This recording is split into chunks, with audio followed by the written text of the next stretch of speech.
Welcome to the following presentation of the National Football League on NFL Network.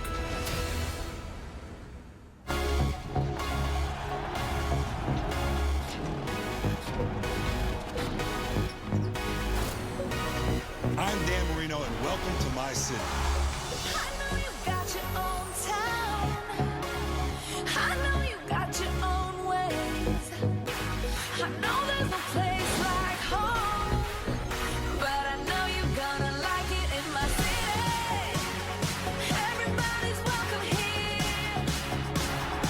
Everybody welcome to my city. We ain't got no worries here. It's time to be the best. I know you're gonna like it in my city. We do it all night long. Real fives in the building. Touchdown Bengals! Music plays all night long. Tannehill is on fire. To my city. Everybody's welcome here. Everybody welcome to my city. Come on, come on. You ain't never had a party till you come to a party in my city.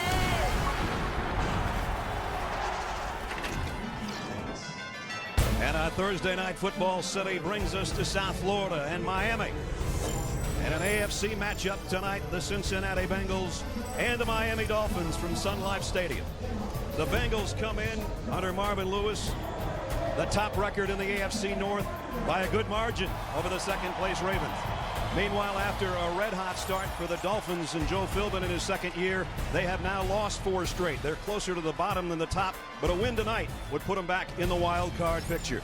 Welcome to Miami, everybody. Brad Nessler along with Mike Mayock, and we wish you a happy Halloween.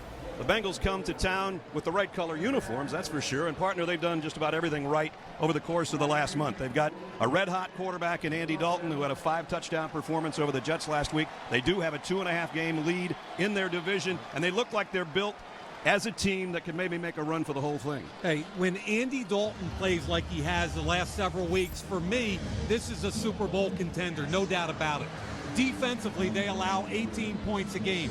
Under Mike Zimmer, they're a top 5 defense. And offensively, their skill position people are scary. A.J. Green is as good as any wide receiver in the league, not named Calvin Johnson. Right. And the bottom line for me is what Marvin Lewis told us last night. Andy Dalton's got to trust these guys enough that he lets them throw it up there and let them go get it. Well, speaking of a guy that threw it up there and threw it well the first 3 weeks of the season, Ryan Tannehill, a 3-0 start, 4 straight losses now, though, and the wheels are kind of wobbling on the Dolphin wagon. You got to protect the football, and you got to protect your quarterback. Now, Ryan Tannehill has been under siege. He's been hit and sacked more than any quarterback in the league, and as a result, he's turned the football over 14 times. So what do? I think first and foremost, you have to be patient with your run game. I think secondly, you got to move the pocket. I think more draws and screens. And finally, Ryan, use your own athletic ability. Either the ball comes out or you come out. Well, he's going to have a little protection problem maybe tonight because he's missing one of the guys on the front wall. With more on that, here's Alex Flanagan. Yeah, Brad and Mike, kind of an odd situation taking place here in Miami this week. Right tackle Jonathan Martin abruptly left the team facility earlier this week because of personal issues. He is apparently at home tonight with his family, so he will not play in tonight's game. Because of privacy reasons and a desire to focus on tonight's game, the Miami Dolphins have not commented on the situation at all. They won't give any details at all about his situation except to say that right tackle Tyson Clabo will be starting in his place. And Brad and Mike, I guess we can expect against this Cincinnati pass rush that they will maybe do some things scheme-wise to keep their quarterback upright. It's going to be a key ingredient tonight, Alex, for sure. Cincinnati won the toss and deferred. The Dolphins will handle it first. Mike Nugent's got it teed up. And our Halloween edition of Thursday Night Football is underway. And it'll be the Dolphins and Tannehill coming out on the touchback to the 20-yard line. Ryan, second-year player out of Texas A&M. 24 straight start. And as Mike said, all the turnovers the Dolphins have been his problem. Brad, watching tape of this team, their offensive line has been collapsed all season long, especially both tackles. The kid at quarterback has taken a beating. They start off with an eye backfield, and they give it to the tail. And a nice opening run by Lamar Miller. Picks up 5. First series this year, the Dolphins have been sparse in scoring, and the Bengals defense has only allowed 1 touchdown in the last 24 games on the opening drive of the football game. But a good opening start for Lamar Miller. Brings up 2nd down at 5. Tannehill in a pistol set here. And they'll try Miller again. They'll follow his blockers, and he does beautifully. Out to the 30-yard line. First down, Miami. As we take a look at our difference makers for Miami tonight, and Lamar Miller's one of them. Yeah, there's a lot of conversation about involving Mike Wallace in this offense, but most importantly, they've got to run the football. Lamar Miller, Daniel Thomas, I think the offensive coordinator, Mike Sherman, has to be patient, Brad. They've been in every game getting into the 4th quarter, and sometimes I think they've abandoned that run game too early. And a lot of people think they did that last week against the Patriots. Empty set here as Thigpen's in as an extra receiver. And Tannehill in the gun. Quick throw to the outside is too far for Thigpen. Incomplete. Difference makers defensively for Cincinnati, and they've got a heck of a defense. You know, for me, Geno Atkins, one of the quickest and most explosive interior defensive linemen in football, already has 5 sacks. And how about the collegiate free agent from a year ago, Vontez Burfict, unofficially 106 tackles and a sack. He's one of the most active linebackers in football. That's after 174 to lead the club a year ago. So 2nd down at 10. Extra lineman in there for the Dolphins. As Tannehill's in trouble, and there he goes down, and on cue, Geno Atkins. Yeah, I don't think there's any way Richie Incognito, the left guard, can handle him one-on-one. This matchup right here is a loss for Miami. Watch how quickly, boom, inside, and it's over. Incognito looked like he was looking for help. I don't know if he thought Pouncey was going to help him or not, but that's sack number 6. Former 4th-round pick Geno Atkins. He is so much fun to watch because of his quickness. Mike, they went from a 1st down at the 30 to a 3rd down at 18. Exactly what they didn't want to do after 2 successful runs. Draw or screen right here. There comes the screen to Lamar Miller. But not enough blocking. Got 5 back, and the Dolphins will have to punt. And Atkins was in on the tackle again. And I've got no problem with that, right? I mean, they've played extremely well to get the games into the 2nd half. Brad, you mentioned last week against New England. They got away from the run game, and it was still a 20-17 ball game. Brandon Fields averaging almost 49 yards a kick. And Brandon Tate waits on the other end. Brandon to Brandon. And the punting situation. Tate will take at the 22. Cuts to the far sideline. Got a decent return out to about the 33-yard line. Chris Clemens ran him out. 52-yard kick and an 11-yard return. When we return to South Florida, it'll be the Bengals and their high-powered offense.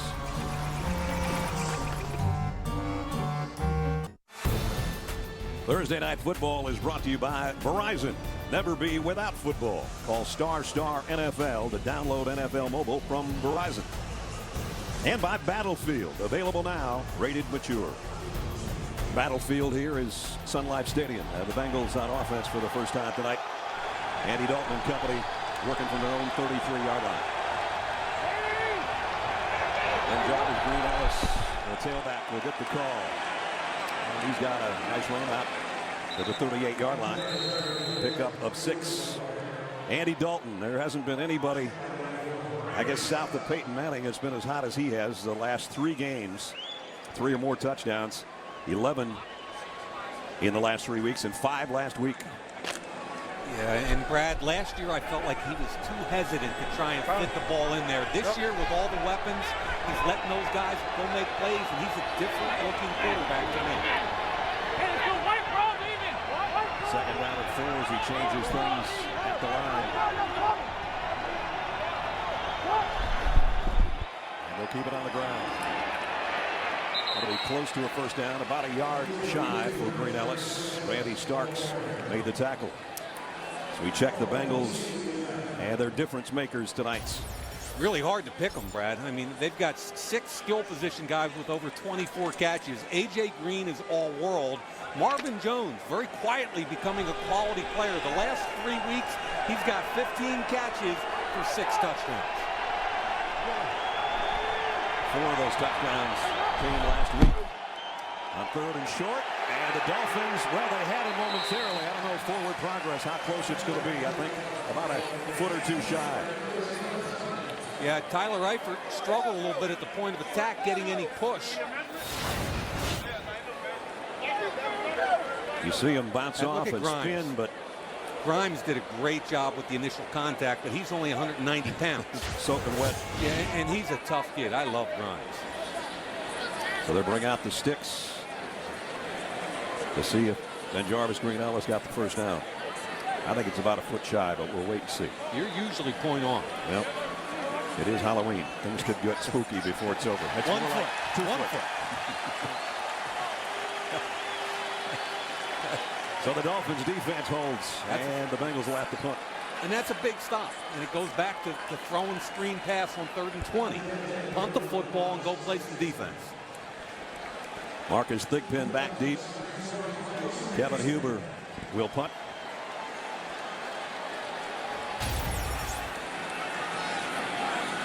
Thigpen hasn't done much as a punt returner so far this year.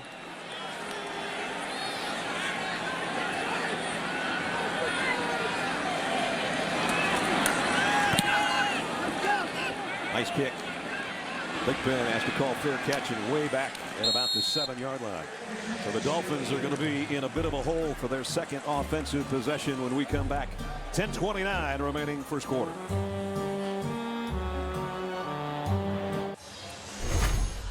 Happy Halloween. Trick or treat from Miami.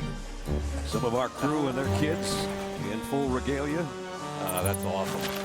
And the Dolphins have done pretty well when they played on Halloween night. In fact, perfect on Halloween. 5-0. Not a perfect place to start offensively, though. Their own 8-yard line. 28! Go, go! Miller. Again, a good run. Follows his blockers off the left side for 5 more. So he's got 3 carries, and he's had 5 yards on each of them. And they're using an atypical tight end, fullback in Michael Agnew, who's 6'5", when they need to run the football. Most fullbacks' nests are 5'11", muscle-bound, 260. This kid's a tight end, number 84 right there. He's 6'5". It's hard to get underneath and get leverage, but he did a great job on that last snap and getting out on Vontaze Burfict. He's the lead man here as well. And on the draw, Miller pops through there and should have another first down. Michael Johnson hit him, but he got 6. And so a great start to the running game, just like last week for Miami. Yeah, they double team the nose tackle Pekka, who I think is as good as any nose in the entire football against the rush. There's the pass set, and then 2 guys get on him. Nice hole there. Michael Johnson has to fall back inside, and yes, they're running the football. Keep running it. Shorten this game. They're going to keep running it. A cutback this time. And a good one by Miller. Had the blockers out front and then saw a little crease out of his right eye and cut back that way and got 6 more. You know, Mike Sherman, the offensive coordinator, has been under a little bit of fire locally in Miami for not being patient with the run game. And you know, in my opinion, the last couple of weeks against New England, against Buffalo, they get the game into the 4th quarter. It's competitive. It's plus or minus a field goal or a touchdown, and they've gotten away from the run game. And I think they really have to be patient tonight. Now they got Daniel Thomas in there. 3 wideouts for Tannehill on 2nd down and 4. There's that big tight end fullback on the move. Blitz coming. Thomas trying to run through it. And he's close to the first down, about a yard shot. You notice where the chains are. It's 3rd and about 1 now. And that's a lot better than 3rd down and 18. Yeah, I mean, that first series, all of a sudden they go empty backfield and try and throw the football, inviting a sack. They bring the extra lineman in here on 3rd down and 1. Dolphins a 39% team on 3rd down conversions. Now, here's where I wouldn't mind taking a shot. Heavy play action fake, and you got a one-on-one with Mike Wallace out wide. I'd be tempted to take a shot. I don't think they will. Dancing in the hole, and it's not going to be good enough for Thomas. Vincent Ray, the inside linebacker, in on the stop. And just when they looked like they had another good drive going, they come up short, and it's 4th down.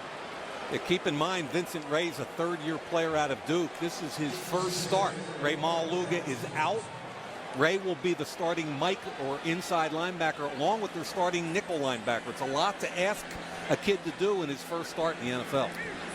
So Fields set to punt again this time. Adam Jones is back deep. Bad punt. And Jones has to get out of the way. It's going to take a great roll, though. Going to look really good in the stat sheet as a good punt instead of a bad one. Right? Goes down to the 14-yard line. In fact, 58 yards on the punt. Andy Dalton's been red hot. He's got great weapons all around him. We'll see some of those when we come back.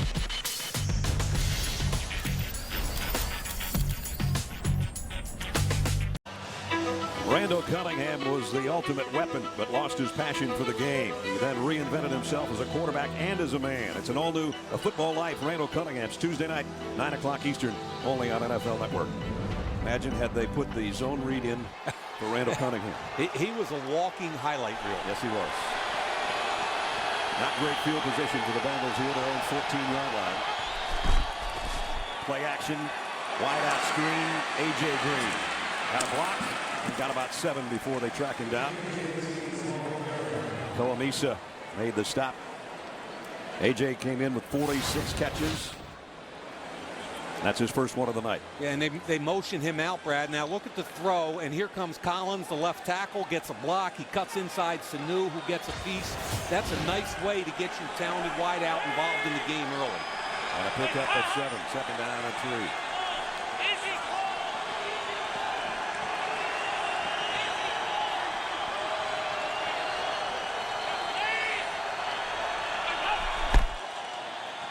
Green Ellis, first down run. Oh, they're having a hard time bringing him down all the way out near the 29-yard line.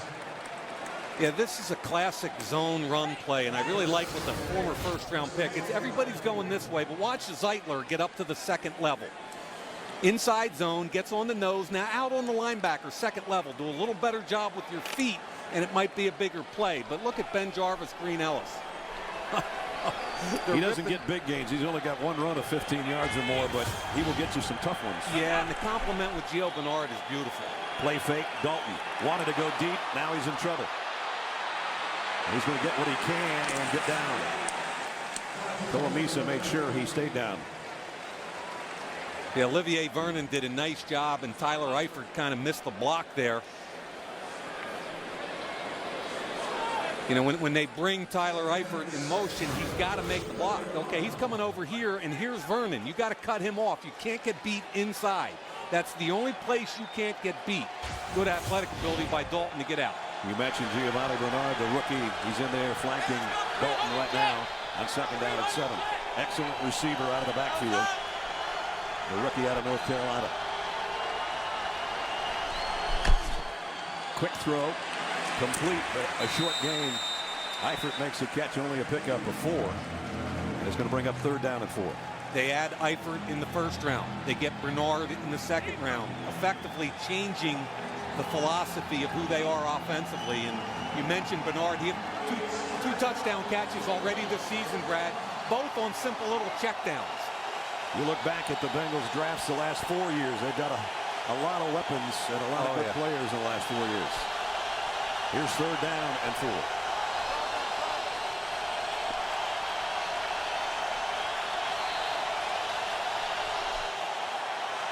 Dalton. Pressured, lost the ball. The Dolphins are on it. Cameron Wake hit his hand and he covered it. Penalty marker's down, but I think it's going to be holding anyway. Yeah, Wake only played 33 snaps a week ago. When he has his explosion and his quickness, he's tough to beat. Watch Andre Smith try and kick slide out to him. Wake too quick. Good get off. Now watch him drop his pad level, fight through, get the left hand on the football. The awareness of where that football is awesome. Look at that. The strip and the recovery. Yeah, man, nice that's play. fun, isn't that? Yeah. And it sets the Dolphins up at the 25-yard line of Number Cincinnati. 72 is eligible. 72. They've got a third tackle in the game right now. Number 72, Will Yateman. That's about the fifth play. They've done that tonight. Yep. To set up the run. And straight up the middle goes Thomas to the 21. First lost fumble in a month. And the quickest way to lose a football game when you're a heavy favorite is to start putting the ball on the ground.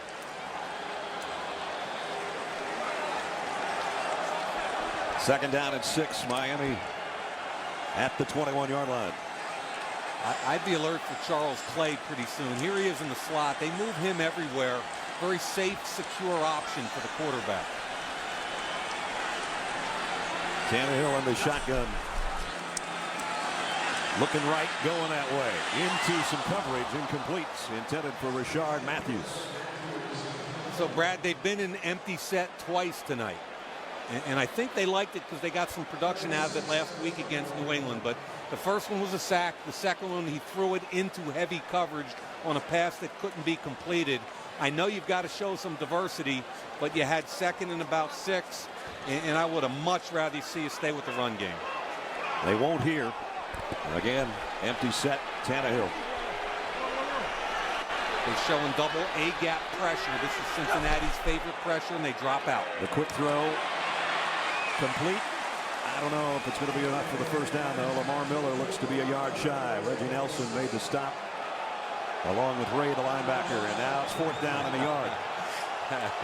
What are you going to do, Joe? Yeah, I would kick it. 2 out of 5 on the year, and to a chorus of boos, here comes the field goal unit. Caleb Sturgis, and he has not been automatic. He had a great start to his rookie year. He's only hit 1 of his last 5. Yeah, 2 of them were over 50 and 1 was blocked, but entire season they've been a little soft in the middle. 34-yard field goal attempt. He missed another one. Oh, wide left. Wow. There goes a golden opportunity. Fans not liking it. Dalton's fumble isn't going to cost Cincinnati anything, as the field goal is wide left.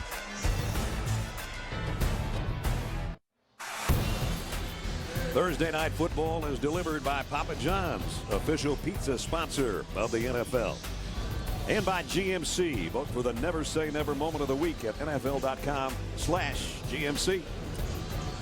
Yeah, you can't miss 34-yard field goals and stay in ball games. That's what Sturgis, a rookie out of Florida, just did. And it gives the Dolphins the ball back at the 24. The Bengals the ball back at the 24. And when you draft a kicker, you better be money.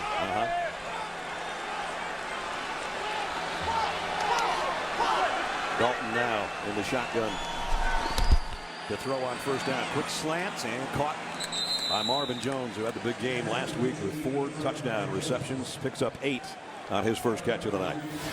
Big body wideout, 6'2", 195. I think he's tougher than people think. He gets inside on Patterson. That's a good catch because Patterson gets his hand on the football. Nice job bringing that in.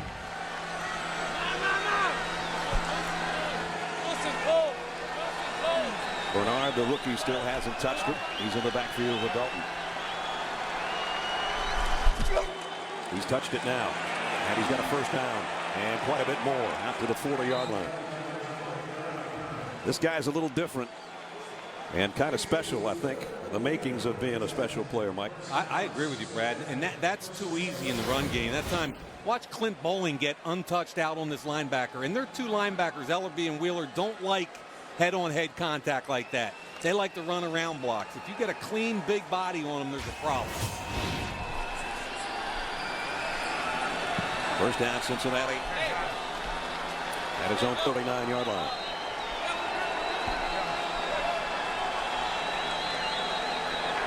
Blitz off the corner. Quick throw and incomplete. Broken up by Dannell Ellerbe.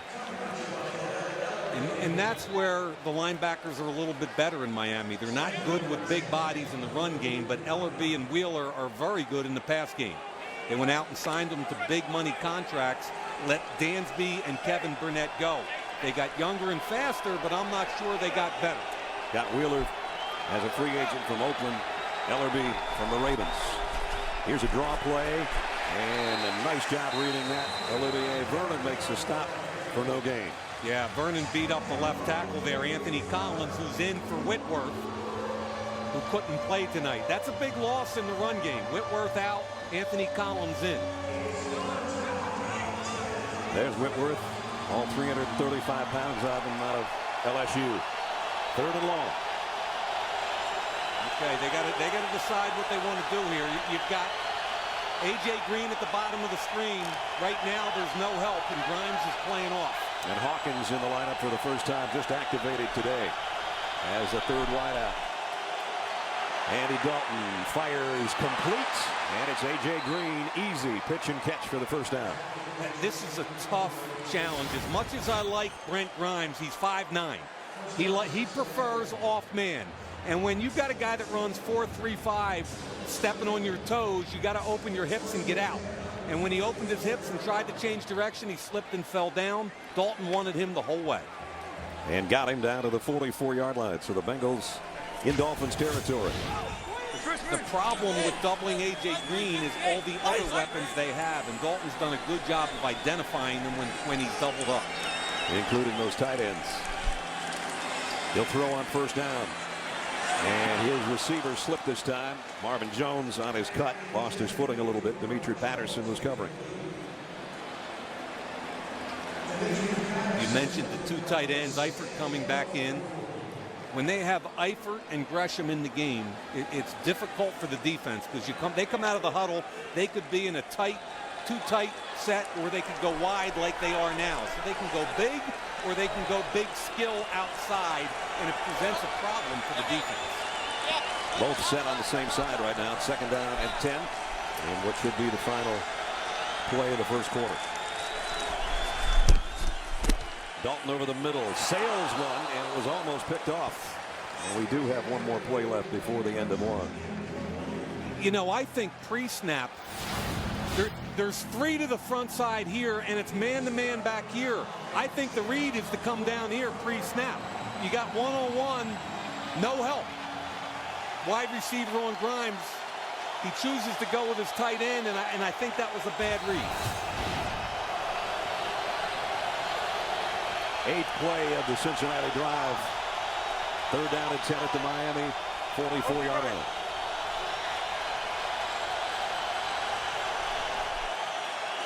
Dalton deep drop this time. Deep middle this time, and a first down throw. Got it to A.J. Green to end the quarter. On 3rd and 10, they pick up 18 yards to number 18. We've played one here in Miami. The Dolphins and the Bengals, no score.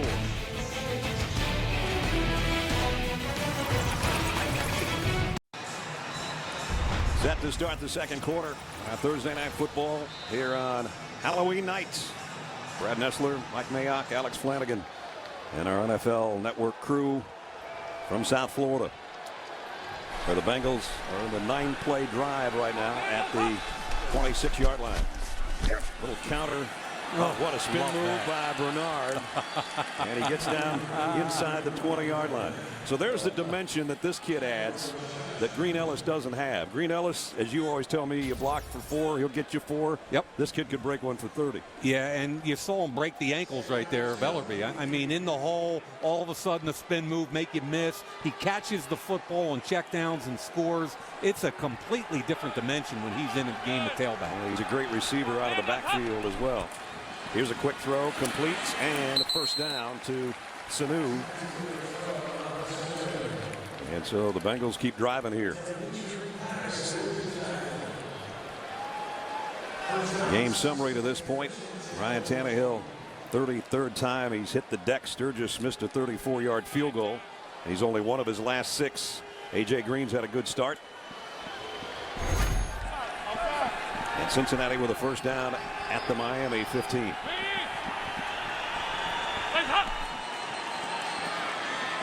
Three-step drop, throw over the middle of Bernard. He got planted after he got about a yard. Ellerby on the tackle. Good job by Dalton.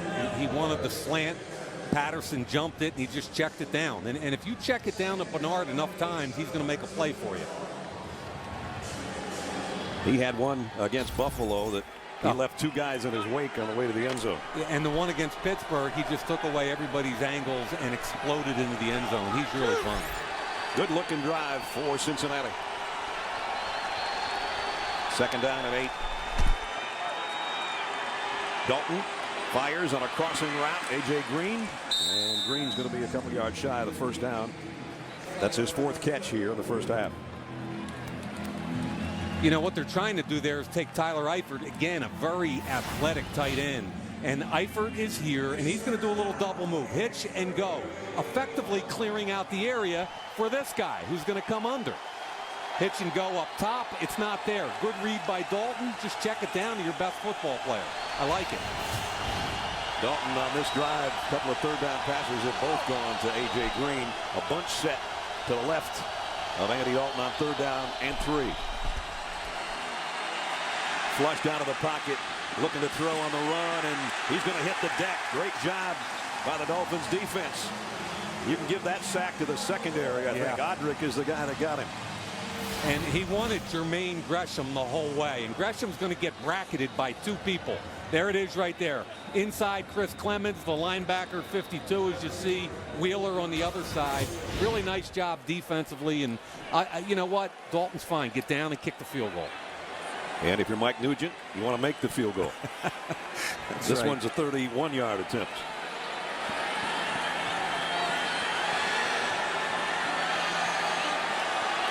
Trying to get on the scoreboard first. Cincinnati will. So they had a long drive, a good-looking drive, but credit the Miami defense coming up with the stop when they needed it. First score of the ball game. Cincinnati by field goal. Sunday is game day. NFL Network gets you started 7 o'clock with game day first. And game day morning follows at 9. The highlights at 7:30.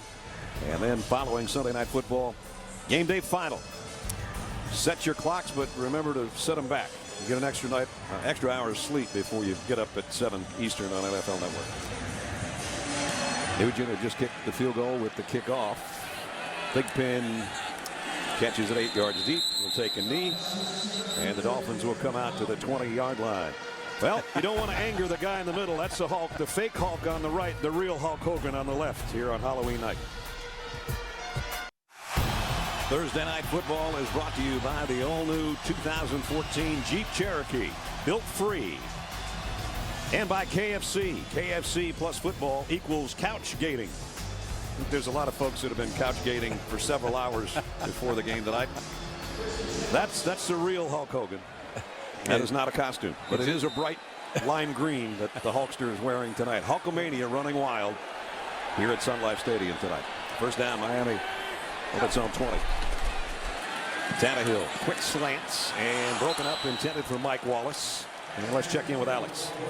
So, Brad, if you watch the left side of this Dolphins offensive line, you'll see them in constant communication. Remember, Bryant McKinney just came to this team 10 days ago in a trade from the Baltimore Ravens, and he's still learning the playbook. So it's been up to Richie Incognito to help him out. And I think Richie's the guy that we see down there on the field right now. And hopefully that's not a severe injury to him. But just to finish up on this storyline, it's been Richie that's really getting Bryant McKinney up to speed on this. And you guys, if he goes out of this game, their offensive line would be really hurting, Brad. Right now, Bryant McKinney is going, now what do I do?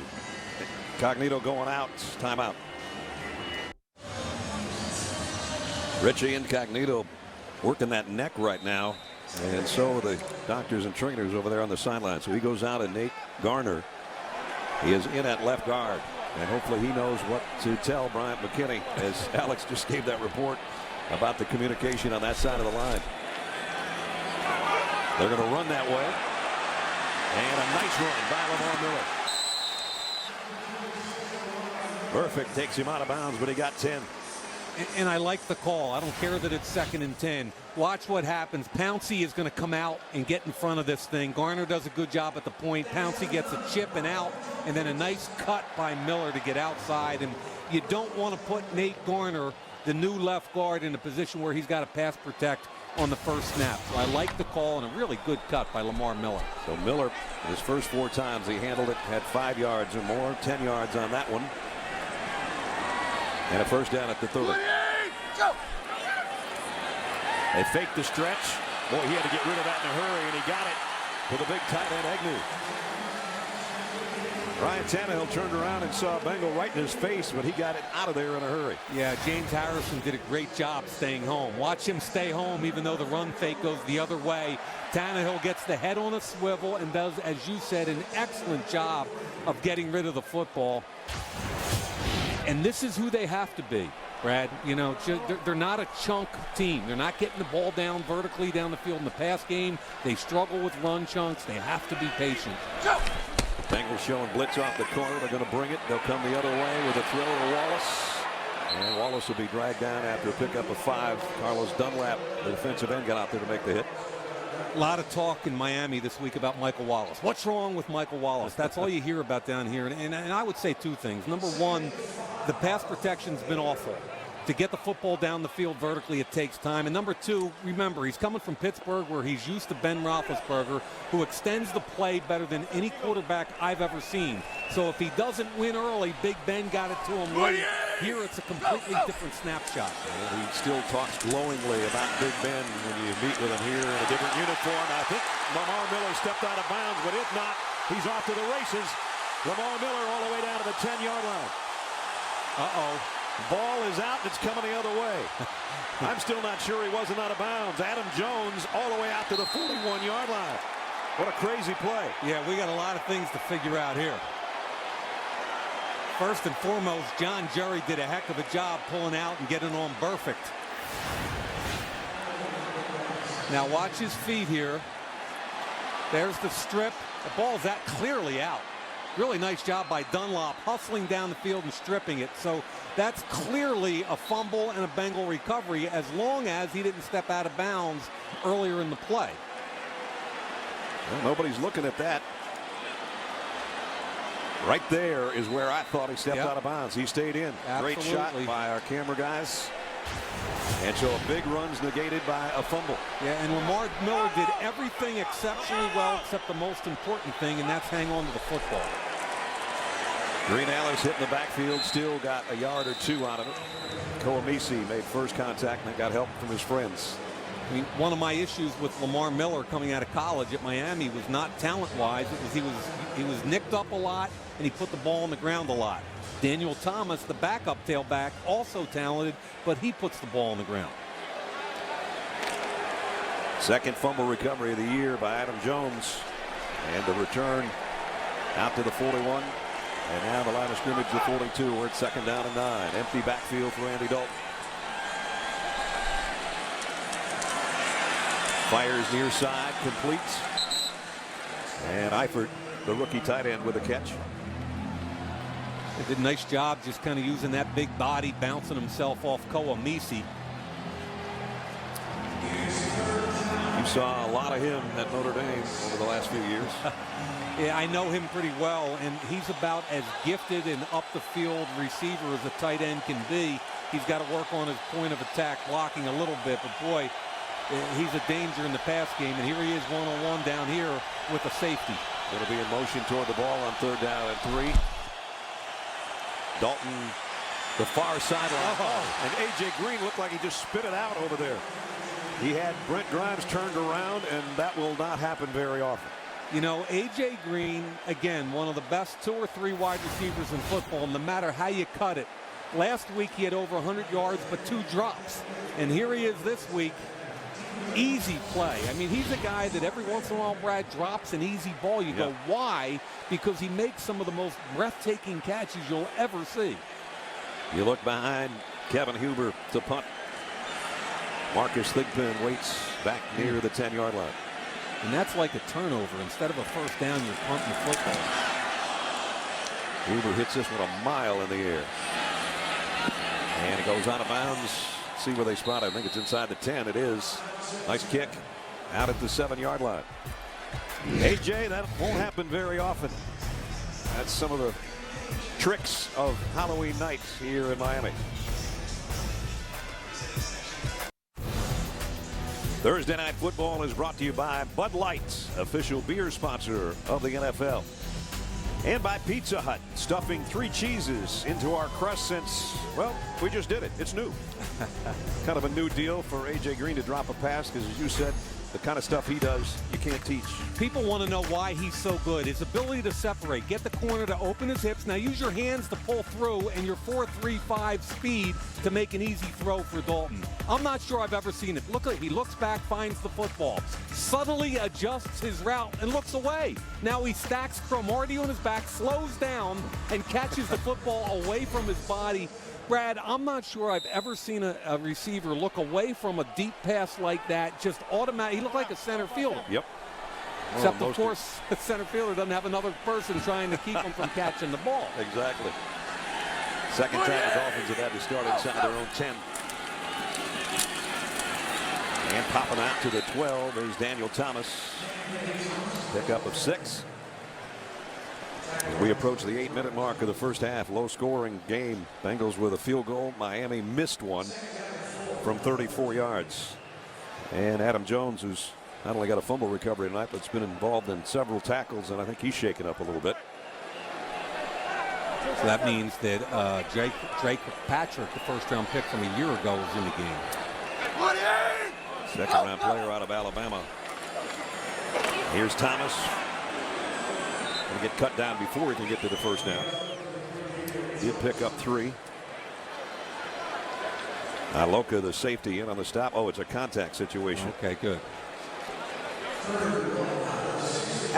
When you're hurrying, trying to put contacts in, it never works. It's going to be at least a 2-play contact situation. Okay. I'll trust you on that one. Well, see, it fell on the ground. It's just not working right now. Third down and a yard for Miami. Agnew, the tight end, on the move.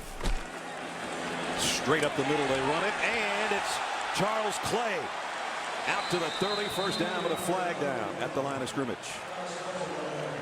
You talked about how they line him up in a lot of different spots. Everywhere. Fullback, H-back, wide out, slot, tight end. Here it's one back, tailback. Offside, number 93 defense. Penalties decline, first down. Now, going to watch him here in fullback position. 3rd and 1, and Clay lines up everywhere. Here's a wind-back. Good job on the left-hand side. They get the blocks necessary. Bryant McKinney does a nice job at the point of attack. Clay stays, just runs over Kirkpatrick.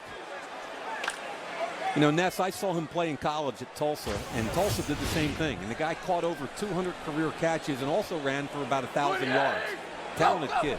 His last run, that's on the first down at the 29. Now they go back to the tailback. Daniel Thomas, pick up of 3.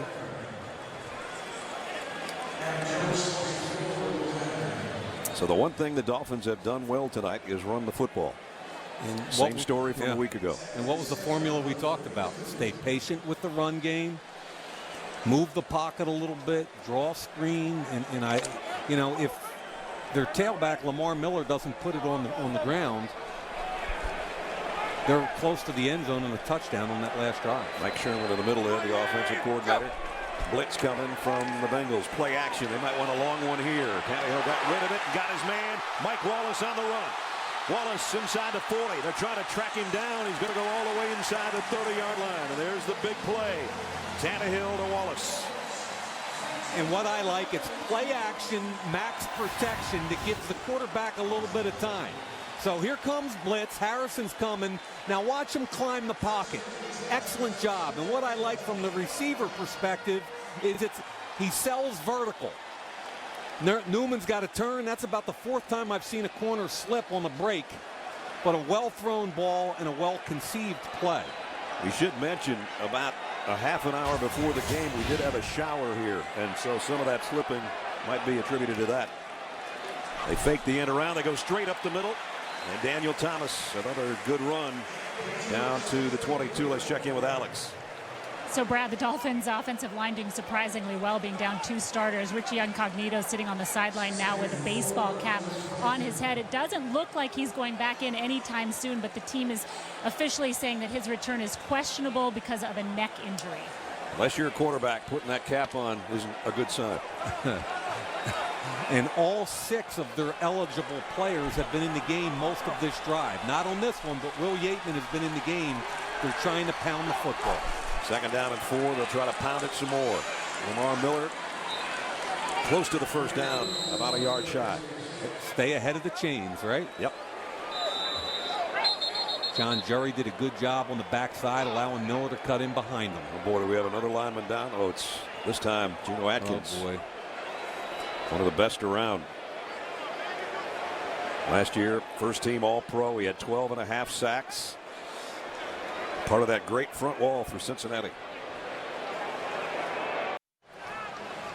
Well, right now, Geno Atkins getting helped off the field by some of his teammates.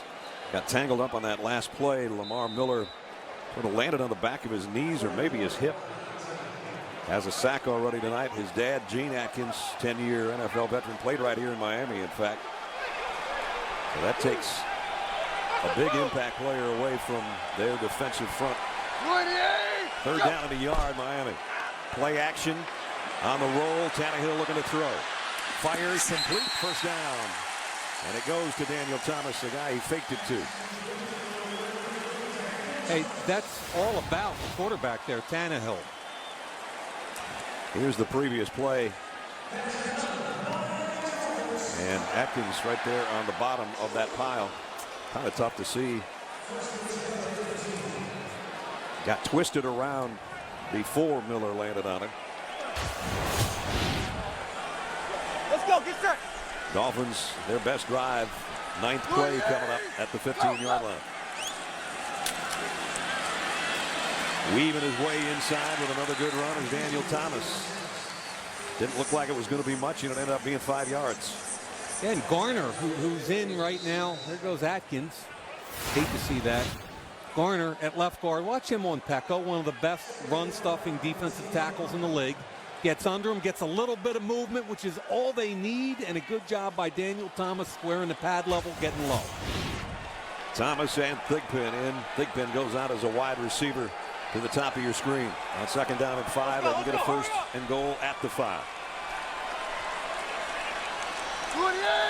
That's Thigpen in motion. Thomas straight up the middle, down to the 1. 1st and goal, Miami. A nice double team on Pecco. Get Pecco right here on the double.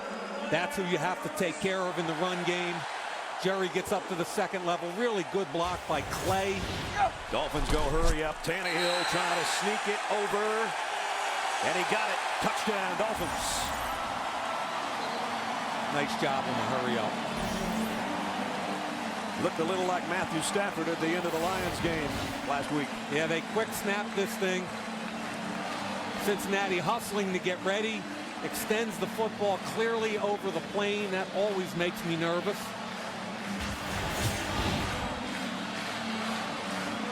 Dolphins with a lead at home with 2:39 remaining in the half. Caleb Sturgis in for the point after. Up and good. What a drive. Started inside their own 10-yard line. 11 plays, 93 yards. The quarterback takes it for the final one. 7-3 Miami.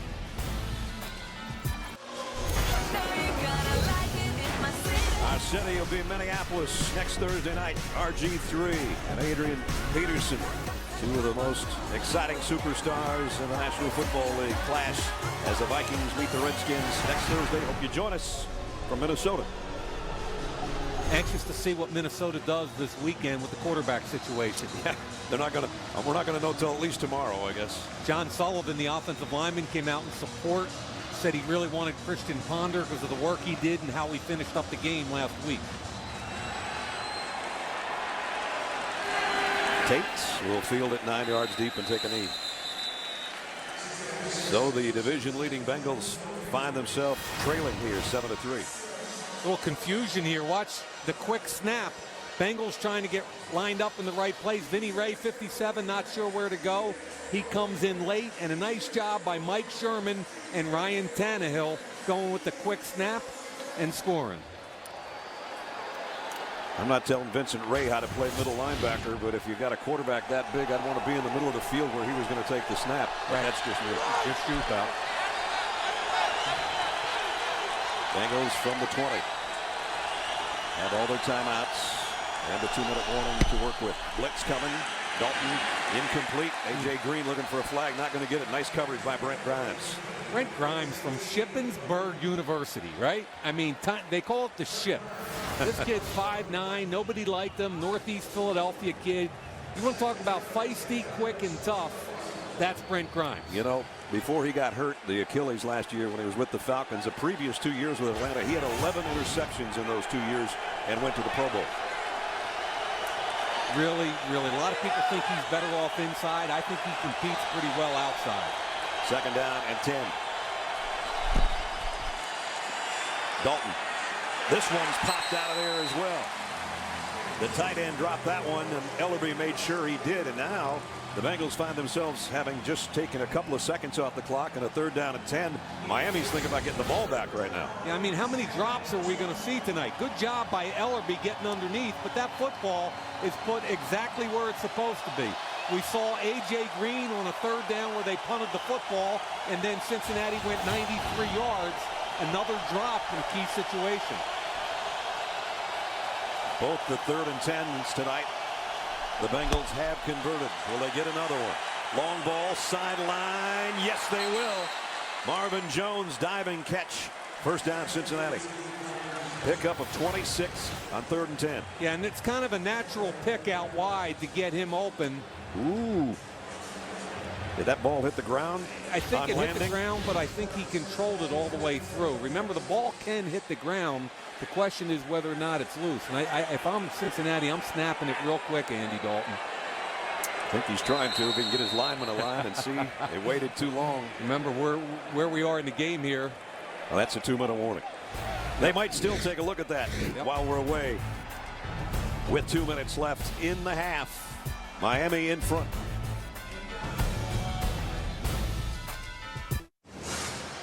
Here's the last play by Marvin Jones before the 2-minute warning.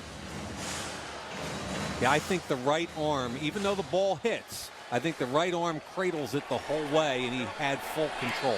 The ball didn't move off that inner arm, so 1st down. Cincinnati at the 46-yard line, trying to score here before halftime. Shovel pass. Bernard gets into Miami territory down around the 47-yard line. So again, Bengals have all their timeouts. Yeah, creative ways. Watch 65. Clint Bowling pull out, kicks out Cameron Wake. Creative ways to get touches for Gio Bernard. A.J. Green comes down to the bottom of your screen on 2nd down and 3. Plenty of time for Cincinnati to work here with 90 seconds left. And the throw down the sideline is over Green's head. And out of bounds, incomplete. Dimitri Patterson back there covering. Yeah, there's some pretty good push inside on the Bengal guards. Remember, Randy Starks, Jared Odrick are big, strong, and very quick. And that time they got some significant push on the left guard, Clint Bowling, and he had to get rid of the football early. Big 3rd down here for Cincinnati. And an even bigger 3rd down for the Dolphins defense. You got to block those 2 guys in the middle of the line. Here comes a blitz. Dalton. The fade down the sidelines over Sanzenbacher's head as well. Flag late in the play. Well, that pocket collapsed. I don't know if this ball's catchable, is it? No, I didn't think it was when it came out of his hand. And they're picking it up. Yeah, that's a good call. There is no foul for pass interference. 4th down. They're struggling, Brad, protecting their quarterback to get the ball down the field. Watch out here. Here comes Wake. He's going to abuse Gresham. From the other side, they got pressure coming right up the middle, and also Olivier Vernon. Good no call at the end, but they got to protect their guy here, or this is going to be a long night. Yeah, Andy got whacked on that one. Yep. Huber's had 2 punts tonight that have gone inside the 10-yard line. He'd like to do it again here with 1:21 remaining in the half. This one's going to go down around the 13 on the fair catch by Marcus Thigpen. Reminder, stay tuned to the end of the half for the Lexus halftime show. Rich and the guys standing by to bring you first half highlights and analysis. Plus, they'll talk about the 49ers activating Aldon Smith today. That's all coming up on the Lexus halftime show. Good for Aldon Smith. Hopefully he's got his situation all straightened out. There's Warren and Michael. Michael's decked out tonight. He is. Look at that. I don't know what color that is, but it looks good on him. I couldn't get away with that. I don't think I could either. Nah, let's be honest, right? Maybe the tie. Maybe. Go, go. First down run, and this one's going nowhere. Lamar Miller knocked down by Denny Ray. Got to be Cincinnati using a timeout, right? And that'll be their first. Dolphins have been using 3 tackles in the run game. All 6 of their eligible offensive linemen. And what it is just power football. That time McKinney sits on the defensive end. Clay does a great job running over Kirkpatrick. Again, little play action. They're going to get vertical, climb the pocket, gives them plenty of time to get it to Michael Wallace. I really like the game plan tonight, Brad, from Mike Sherman. Just as you talked about it, Yateman comes back into the Dolphins huddle, so they'll have that full capacity on the offensive line. Hartline checked out, and the extra tackle in on the left side.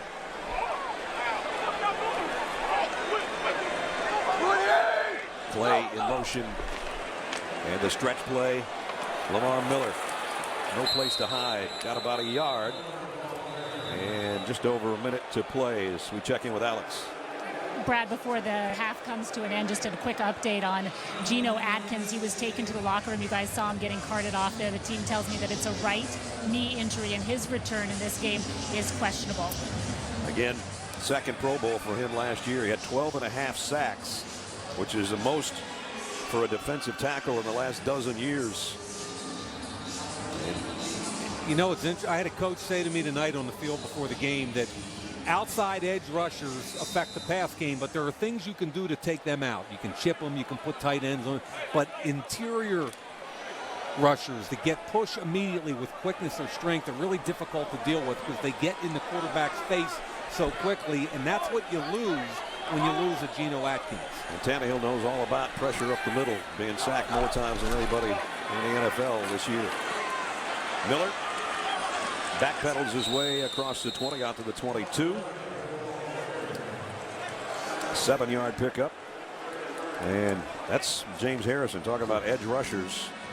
Signed as a free agent after the all-pro years with the Steelers, and they're working on his left hand over there. So the Bengals used their last time out, forcing a 4th down situation, 4th and 2. Best first half in over 10 years for the Dolphins as far as their ground game. Now the question is, will they use it in the second half? Yeah, I mean, a week ago, let's face it, against New England, they're up 14 at halftime. And Lamar Miller had 16 carries for 89 at half, and they got away from it in the second half. This is a typical Miami game right now. They're running the ball real well, and they're leading the game. Field set to punt. Brandon Tate would like to get a nice return out of this, because there's still 55 seconds remaining before halftime. This kid Fields has a big, big leg.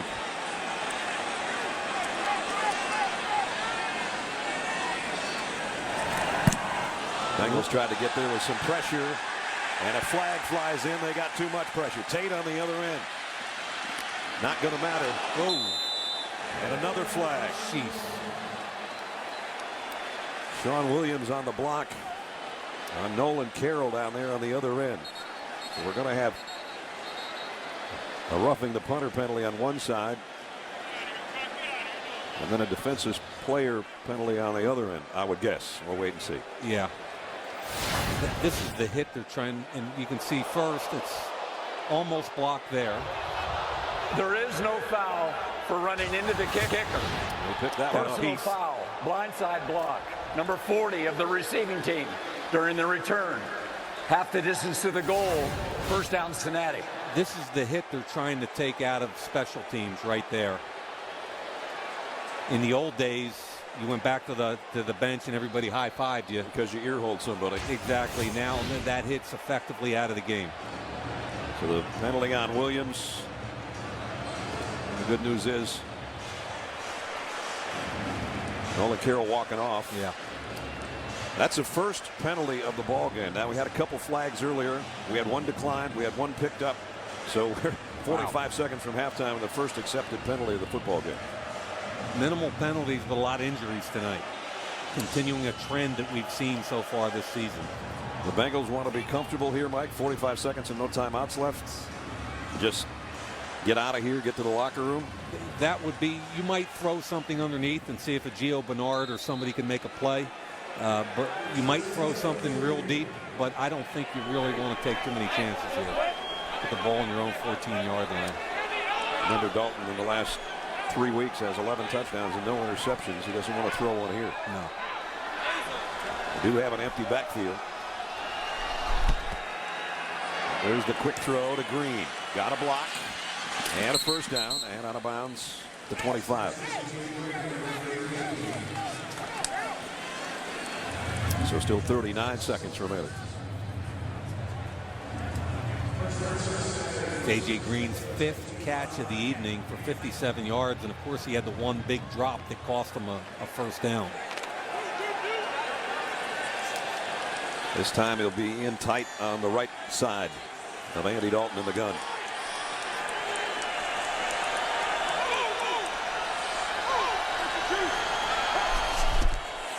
Blitz coming. Dalton goes out complete to Andrew Hawkins, who was just activated today, and he makes a nice catch. Nice to see him back. Third-year player out of Toledo, had over 50 catches last year and added a little different dimension for them in quickness. Also one of their best special teams players, especially as a gunner on the punt team. Now if they could get a deep out or something here and get out of bounds, they might be able to take a crack at it before halftime. First down at the 35 with 33 remaining and no timeouts. Dalton, there's the out, but it's picked off by Dimitri Patterson. Dimitri was thinking what we were thinking.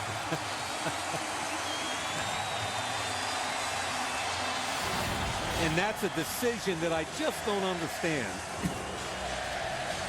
The one thing you can't do if you're Andy Dalton is throw that ball inside. If you're going to miss, it's got to be outside, and it's just an incomplete pass.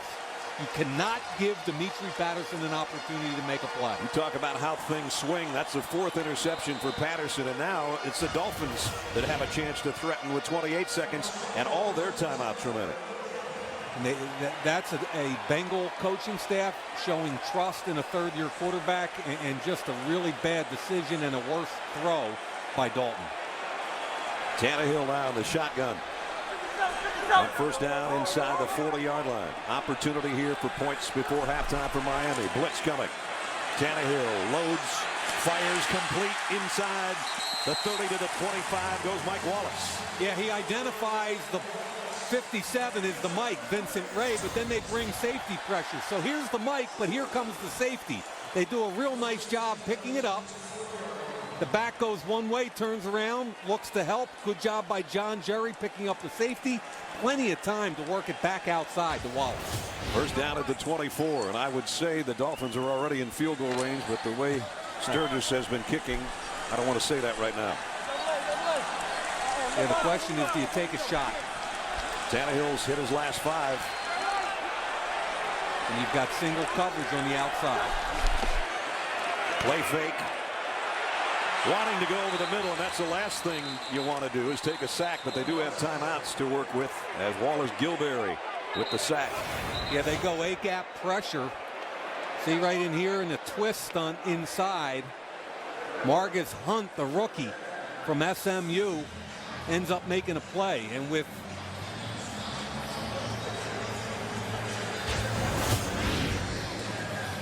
.17 seconds remaining. Yep. Still 2 timeouts. But now with the sack, they're back at the 29-yard line. And if they gain no further ground, you're looking at a longer field goal for that guy whose confidence has got to be a little bit rattled right now. How about Margus Hunt, 6'8", second-round pick from SMU by way of Estonia. His nickname in college was the Eastern Block because he blocked so many field goals. Came to this country as a track star. Discus, shot put, converted the football, and there's all kinds of upside for that kid. Let's see if the Dolphins can get some of that yardage back with 18 seconds remaining. That's Clay in motion. Tannehill wants to throw that way, does, and it's Hartline's first catch of the night. And it's good for 12 yards. I'm surprised they allowed them that unimpeded throw to the outside, knowing it had to be something out wide to Hartline like that. Nice job. So they're inside the 20 at the 18 with the third down. Still 15 seconds, and still the good news, 2 timeouts. A lot of different things can happen here for Miami. Andy Dalton hoping his defense can take away his mistake, his first mistake in about a month with that interception. Third down and 3. Tannehill rolls, throws over the head of Daniel Thomas. And so now the field goal unit will come out with 11 seconds remaining. Remember, Caleb Sturgis had an easy one earlier in the ball game from 34 yards, and you watch our tracker, that one never had a shot. He's hit one of his last 6 after having a great start to his pro career, rookie out of Florida, and trying to give the Dolphins a 10-point lead at halftime. This will be a 36-yard attempt. Got to figure his confidence has been shot over the last couple of weeks. Sturgis from 36. That'll help him.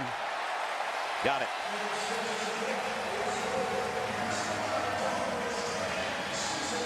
So quite a change for Joe Philbin's Dolphins on that exchange. The interception led to 3 points. 10-3, the Dolphins in front. Reminder, coming up next week, RG3 and the Washington Redskins will be in Minneapolis against Adrian Peterson and the Vikings. I don't care about their records. When I get a chance to watch Adrian Peterson play football, I'll be there. You'll be there. Alex will be there. Hope you join us next Thursday.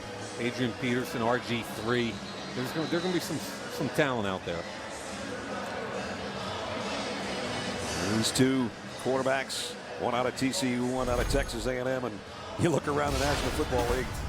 It starts back when you're playing 7-on-7 and those high school things, and they just keep throwing it. And look at all the quarterbacks in the NFL that have come from the great state of Texas, including Ryan Tannehill here tonight, and Andy Dalton, third-year pro out of TCU. Something in the water, huh? I think so.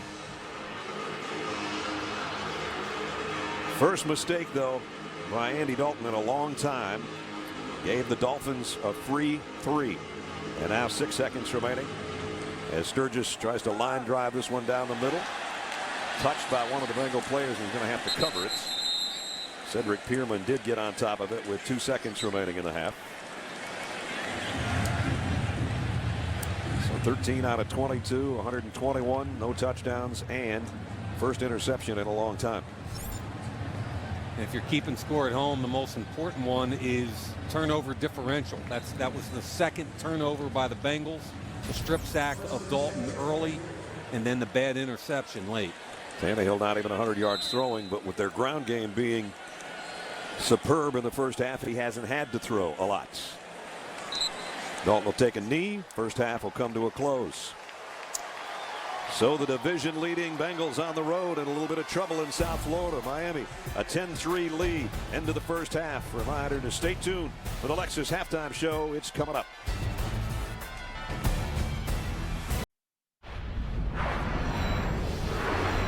Welcome to the Lexus halftime show. Lexus, this is the pursuit of perfection.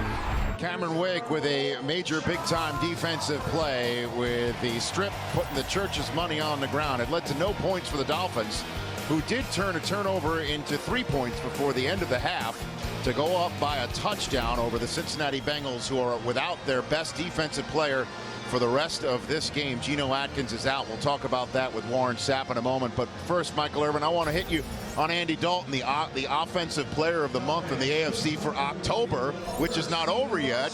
But it looks like the month is over for Andy Dalton so far in the first half. Absolutely. It doesn't look like it's carrying over for him right now, Rich. Just a number of errors right now. You see right here something we never see. A.J. Green drops the football. Then Jermaine Gresham drops the football. And then right after that, soon after that, we get this interception by Andy Dalton. And this is the problem. Everything coming into this game, everything was going great for this offense and Andy Dalton. And now they're starting to have issues. And I'll tell you one thing I also noticed.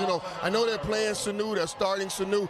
I watched him in the game, and then I watched when Marvin Jones gets in the game, and things are different when Marvin Jones comes in that football game. And on top of that, Michael, they're not protecting him. That's the biggest thing that's going on right now with Andy Dalton. The Dolphins are getting pressure on him, and whenever you have pressure on your quarterback, he's not going to have a good game. Without Atkins, how does that affect the Bengals game plan in the second half defensively? It all starts up front, and Rich, he's the fire starter for him. We're talking about Geno Atkins, the premier defensive tackle in the game, and his right knee buckling on him right there. Somebody has to step up. And Zimmerman, you saw him at the end of the half, went to blitzing because he couldn't get pressure up the middle from any of his guys rushing. So look for the Bengals to blitz in the second half. And look for the Dolphins to keep pounding the rock in between the tackles. Deion talked about it. Deion said in the pregame that they will find a running game, and they are finding a running game because the big fella is not in the middle. When Geno Atkins went out of that game, they ran the ball right up the middle for that first touchdown. But the key to the Dolphins running game tonight has been this kid right here from the U,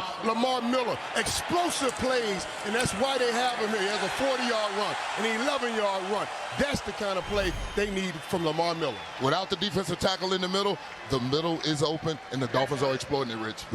Miller did have a turnover in this game with an incredible defensive play by Dunlap coming from the defensive line to swat it out, sort of like LT-like coming down with his arm, and that cost the Dolphins. The Dolphins have had an opportunity to take a bigger lead in the halftime than just the 7 points. Absolutely, Rich, and you have to be mindful. When young guys play in this league, and it's not like Little League, there is never a time that you're really running all by yourself. Even someone is coming from behind you. Those are the things that they have to learn and take advantage when they do get the turnover, like that Wake turnover early. Best play I've seen by a defensive lineman in the last 20 years by Dunlap. 20 years? Last 20 years. Says Warren Sapp. You know who's out there rooting for the Miami Dolphins in the second half? The man who's going to be in the Friday night spotlight on NFL Total Access tomorrow at 8 Eastern Time. T-Sizzle. T-Sizzle. Ravens trying to get closer to the top of the AFC North, which for the moment, the Bengals lead by 2.5 games, but they appear to be in some trouble here in South Florida. It's been tricked so far on Halloween night for the road team, and a treat for the Dolphins fans.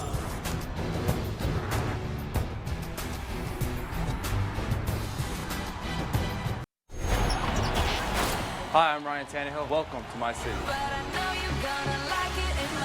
Welcome to Miami, everybody. Happy Halloween. Tannehill is down, and on cue, Geno Atkins. Dalton pressured, lost the ball. The Dolphins are on it. He's off to the races. Ball is out. It's coming the other way. Tannehill, and he got it. Touchdown, Dolphins. And the Dolphins at home.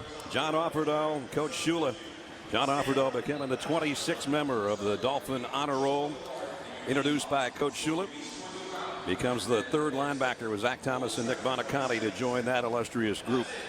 Let's check out our Volkswagen first half game summary. Great rushing game by the Dolphins in the first half, and Cincinnati with turnover problems right now. And we welcome you back to Sun Life Stadium. Brad Nessler and Mike Mayock. Bengals come in leading their division. They ran into some goblins in the first half, didn't they?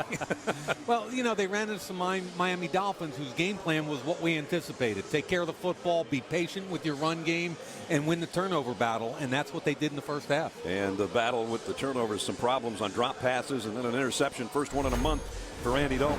Yeah, I mean, if you're Cincinnati, you're not happy with how sloppy you are. Third down, easy catch for A.J. Green. He drops it. Jermaine Gresham, good throw from Dalton, drop. And then late in the half, when you've got to protect the football, Dalton makes an ill-advised throw off his back foot to the inside shoulder. Nice pick by Patterson. That set up a field goal. And at half, it's 10-3 Dolphins. The Bengals with 2 turnovers. They had a couple of 3-and-outs. They only had 141 yards of offense. But they will get the football to start the third quarter. And Brandon Tate's going to bring it out from deep in the end zone. And didn't get to the 20-yard line as we check in with Alex. So Brad and Mike, a few minutes ago, I just saw defensive tackle Geno Atkins back up being carted into his locker room. He got off of the cart on crutches with a huge pack of ice over his right knee. The team officially not saying exactly what the injury is a knee injury, and he is out for the rest of this game. There's basically a huge hole up the middle now of the Bengals defense, which the Miami Dolphins have been able to run straight through. Remember, Ray Maluga out, his backup Michael Boley out, and now Geno Atkins. And so Joe Philbin saying it is imperative and critical they continue to run the ball in the second half of this game. Great point. We'll see if they stick with it, Alex. Bengals open up from the 17-yard line. They will try to run. And Jarvin Green Ellis. And then Jarvis goes across the 20. Pickup of about 4.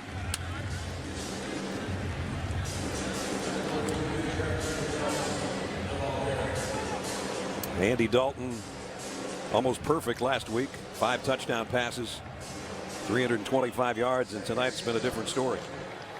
Yeah, they did a heck of a job last week taking care of the Jets' talented front. Sheldon Richardson, Muhammad Wilkerson got the ball out quickly and effectively. 2 tight ends set, and now Eifert goes into the backfield. Green Ellis going to be dropped for a loss. Miami's defense picking up where they left off in the second quarter. Yeah, they can't block Soliai in the run game, and here he is right here, about 350 pounds. Watch the right guard, Seitler, try to keep on him, but he just keeps fighting through. The cutback is cleaned up by Philip Wheeler. Really good defense played at the point of attack by defensive tackle Paul Soliai. When you're down by a touchdown and you get the ball first in the opening minute of the third quarter, you don't want to find yourself in a 3rd down and 8.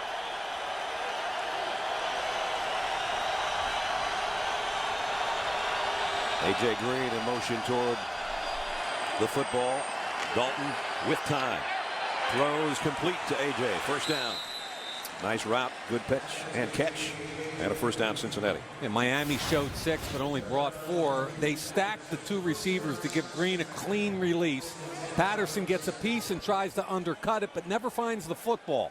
Andy Dalton's been taught this year when a defender's got his back to you, throw it right at his helmet, and that's a nice job by Dalton. So first down at the 37. 6th catch of the night for A.J.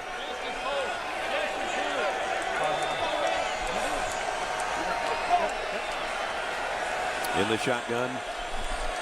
Dalton will give it off to Green Ellis on the inside. That's maybe his best run of the night. Picked up about 9. Yeah, I thought Kyle Cook could have been called for a hold here. Does a nice job getting up to the second level, but then he just watch Cook strangle the linebacker Ellerby right there and throw him down. You got one there, Kyle. Yep, definitely. Actually got 8. So it's second down and 2.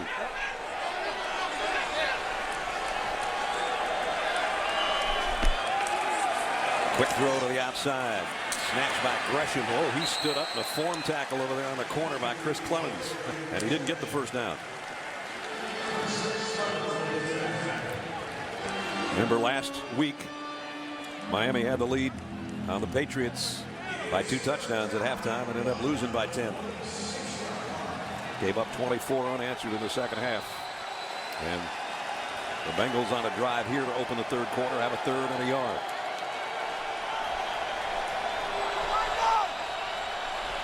Again, the extra tight end. And an eye backfield for Green Ellis. Stuffs it up in there, and did he get enough? Maybe not. Soliai does a nice job again, kind of splitting the center guard gap.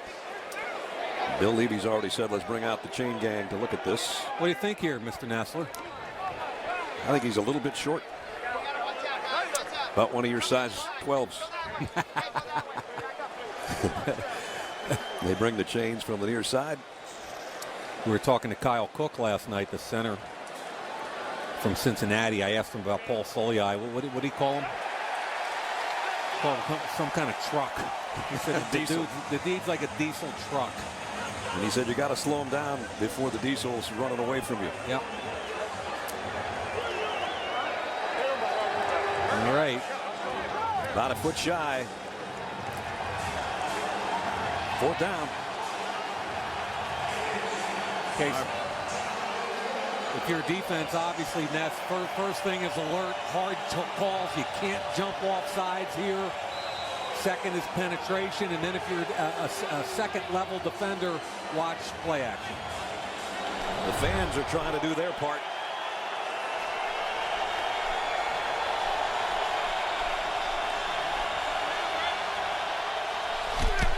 Dalton, I don't know. He got smoked. He's still trying to drive for it, and now if they come in and give him the spot, he's going to have the first down. Inside linebacker, I think it was Ellerby, smoked him at the line of scrimmage. Watch 59 Ellerby flash, or was it 52 Wheeler? Ball's in his, let's see where his, watch him get hit. Right there, he gets smoked, bounces back. The ball's in his right hand, and he keeps moving with Cameron Wake wrapped around him.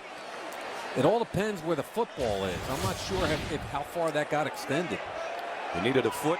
He got it. And he got a foot and a half. Those marks are so hard. They sure are. So hard. They always challenge the spot, I suppose. Yeah, it's almost impossible. And there's the hit inside right there where he gets jacked. I didn't think he had it on initial movement. He bounces out and tries to go again. Green Ellis shoves him from behind. Quick snap. Dalton trying to throw it out on the flat to his check down safety valve Gresham, and he one-hopped it over there. Dalton did a nice job last week against the Jets, which was predominantly man coverage. Today, a lot more patience required. Miami playing more zone on the back end. I think Jay Gruden's done a really nice job with Andy Dalton. They've got to start distributing the football to some of these weapons we talked about at the top of the show, though. Jay, who had several head coaching interviews in the past offseason. Empty set here on 2nd down and 10.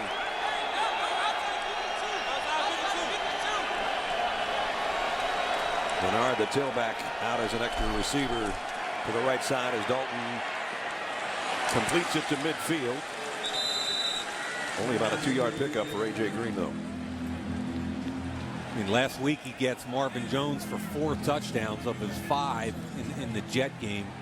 Here they go fast. And both Jones and Green are to Andy Dalton's right on 3rd down and 8. Now, you know it's man coverage because the linebacker's out here on Gresham. So you get a pre-snap tell here. Wheeler on Gresham out wide. They picked up a long 3rd down earlier in this drive. They'll get another one on the run. And inside the 30 and down the sideline, Jones.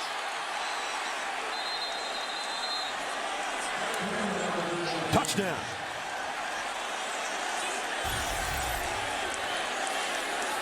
'50-yard touchdown. Andy Dalton to Marvin Jones. See, at the very end of this thing here, he gets pushed. The foot hits right there. Holding. Number 84 offense. And it's not going to matter. Not going to matter. It's coming back. 1st and 10 for Cincinnati. That's Jermaine Gresham, who I thought Dalton was going to throw it to at the beginning because he was wide open. Remember, we talked about him being covered by a linebacker. He was wide open. Now, here comes the run. And there's no need there to clip or hold. Still a 1st down, but it's not a touchdown. Right. I'm not sure about that call anyway. He didn't need to do that. He was already leaving. I agree with that. So it negates a 50-yard score, but the Bengals do have a 1st down, the 34-yard line.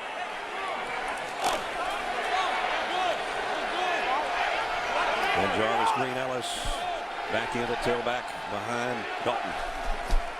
Gets the carry. Right side, blasts through, almost lost the football. Kept a hold of it and got across the 30-yard line. A little power scheme there. Instead of their zone scheme that time, they pulled bowling, a little power play with Tyler Eifert involved, and that's downhill physical football.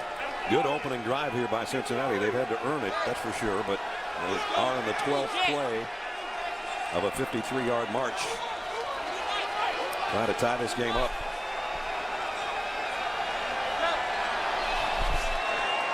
Dalton, delayed blitz, stands in, fires, completes. Sanu, and he's got a 1st down. Now close to the 16-yard line. Yeah, kind of interesting. Paul Soliai kind of stopped there. He felt like he was being held. I thought he had a chance to sack the quarterback. He got frustrated by Kyle Cook and stopped. Watch Soliai right in here. Okay? He feels like he's being held. He stops, looks at the ref like, call something, please, and then goes to the quarterback. Good eye. Had he not done that, he might have gotten to it. Yeah. Just get to the quarterback, man. In the red zone. Dalton play action. And this time they will get him at the 20. Derek Shelby with the sack. Yeah, that's a coverage sack. Shelby just keeps fighting. It was just a twist stunt inside. Double stack on both sides. Zone coverage. I don't see anybody open. The safeties are breaking here and here. Look up top, there's nothing. You got the check down, and Shelby keeps coming hard, fights through, and makes a play. Third sack of the night. And last week, 5 touchdowns and 6 trips to the red zone. 2nd and 14 for number 14. Got it complete. Bernard made one guy miss, got through the tackle of Patterson, and picked up 11. But it's still going to bring up third down. Yeah, this is almost impossible for a linebacker one-on-one. Good throw by Dalton. Philip Wheeler's going to try and stay with him. Here's the crossing route. The ball's put in front so he can keep running. That's a job you don't want if you're a linebacker. That kid is too quick and too talented. Have to wonder if this might even be 2-down territory. Trailing by a touchdown on the road. 3rd down and 3. Backside, one-on-one right here with Demetri Patterson. And timeout taken. Don't want to waste an opportunity with 7:52 remaining. 3rd quarter. Thursday Night Football is brought to you by the Volkswagen Sign Then Drive events. Visit VWDealer.com. And by T-Mobile, Unleash. Bengals hoping to unleash a 3rd down conversion here. 3rd down and 3. Trying to drive down and tie the game up. In the red zone, only one miscue in his career.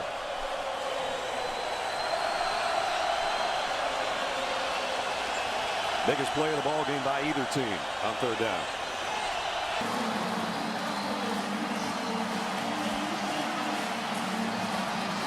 The second mistake of his career in the red zone, and Brent Grimes takes it 92 yards for a touchdown. Yeah, I don't mind the decision. I just don't like the location. Ball's out quickly. It's got to be out wide. Look, it's behind them again.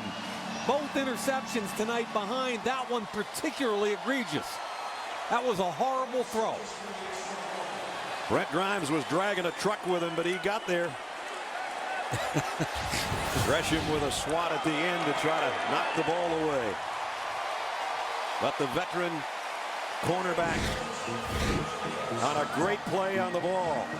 Intended for Marvin Jones. And number 21 goes 92 the other way. 17-3 Miami. Brent Grimes had never scored a touchdown on the NFL until that last play. And another miscue by Cincinnati. Heck of a play by the young man from Shippensburg. But Cincinnati, the strip fumble. Great play by Cameron Wake. Turnover number 1. Turnover number 2. Patterson stepping in front of a poorly thrown ball by Dalton. Then the really dumb holding penalty by Gresham that negated a touchdown. And finally, another poor throw from an accuracy perspective by Dalton. And now the big-time offense of Cincinnati knows what they have to do in a 2-touchdown hole. They put themselves in with 7:37 remaining in the quarter. With NFL Mobile from Verizon, you can get in-game highlights, up-to-the-minute news and scores from your favorite team. Premium subscribers can watch live games tonight, Sunday, and Monday nights, as well as NFL Red Zone and NFL Network, all live on your phone. Download today. Call ** NFL or go to NFL.com/mobile. Trouble for the division-leading Bengals right here, partner. Yeah, interesting to see how they react, especially the third-year quarterback, Andy Dalton. First pick 6 of the year for Dalton. He led the NFL in that category, something you don't want to do last year. Here's a counter to Green Ellis. Got about 4. Kolamisi in on the tackle. You know, the guy that deserves some credit is defensive coordinator Kevin Coyle. Now, remember, year 2 as DC here in Miami, but spent 11 years in Cincinnati. Told us yesterday, very close still to some of the players, and I think his game plan has been on point tonight. It's been patient. It's been a lot of zone. It's been a lot of matchup stuff. And at the end of the day, he's challenging Cincinnati to drive 80 yards without mistakes, and they haven't been able to do it. Dolphins have as many interceptions with the ones they've added tonight as they did all of 2012. Second down and 5. Dalton play action. Plenty of time running out of it now and running for it. If he can get there, he does. A good scramble by Dalton to pick up the first down. Yeah, I thought again, I've seen a lot of things tonight that don't look like the Andy Dalton of the tape I've watched the last 3 weeks. I thought he could have taken a shot that time to Mohamed Sanu. I think his location and accuracy has been very uncharacteristic tonight, and it's really going to be interesting to watch how he comes back here. Only 6.5 minutes remaining in the third and trailing by 2 touchdowns.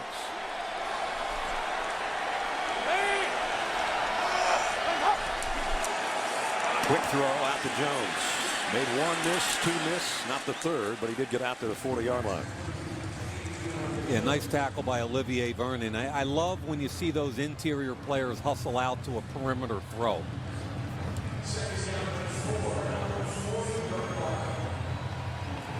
And Ness, they're trying to bleed them. They've done this the whole game, just challenging them to go the whole way without a penalty, a fumble, and interception. And thus far, it's been a heck of a game plan. And the penalty, remember, on the last series took away a 50-yard touchdown. Blitz. Green Ellis. First down run. Out across the 45 to the 46.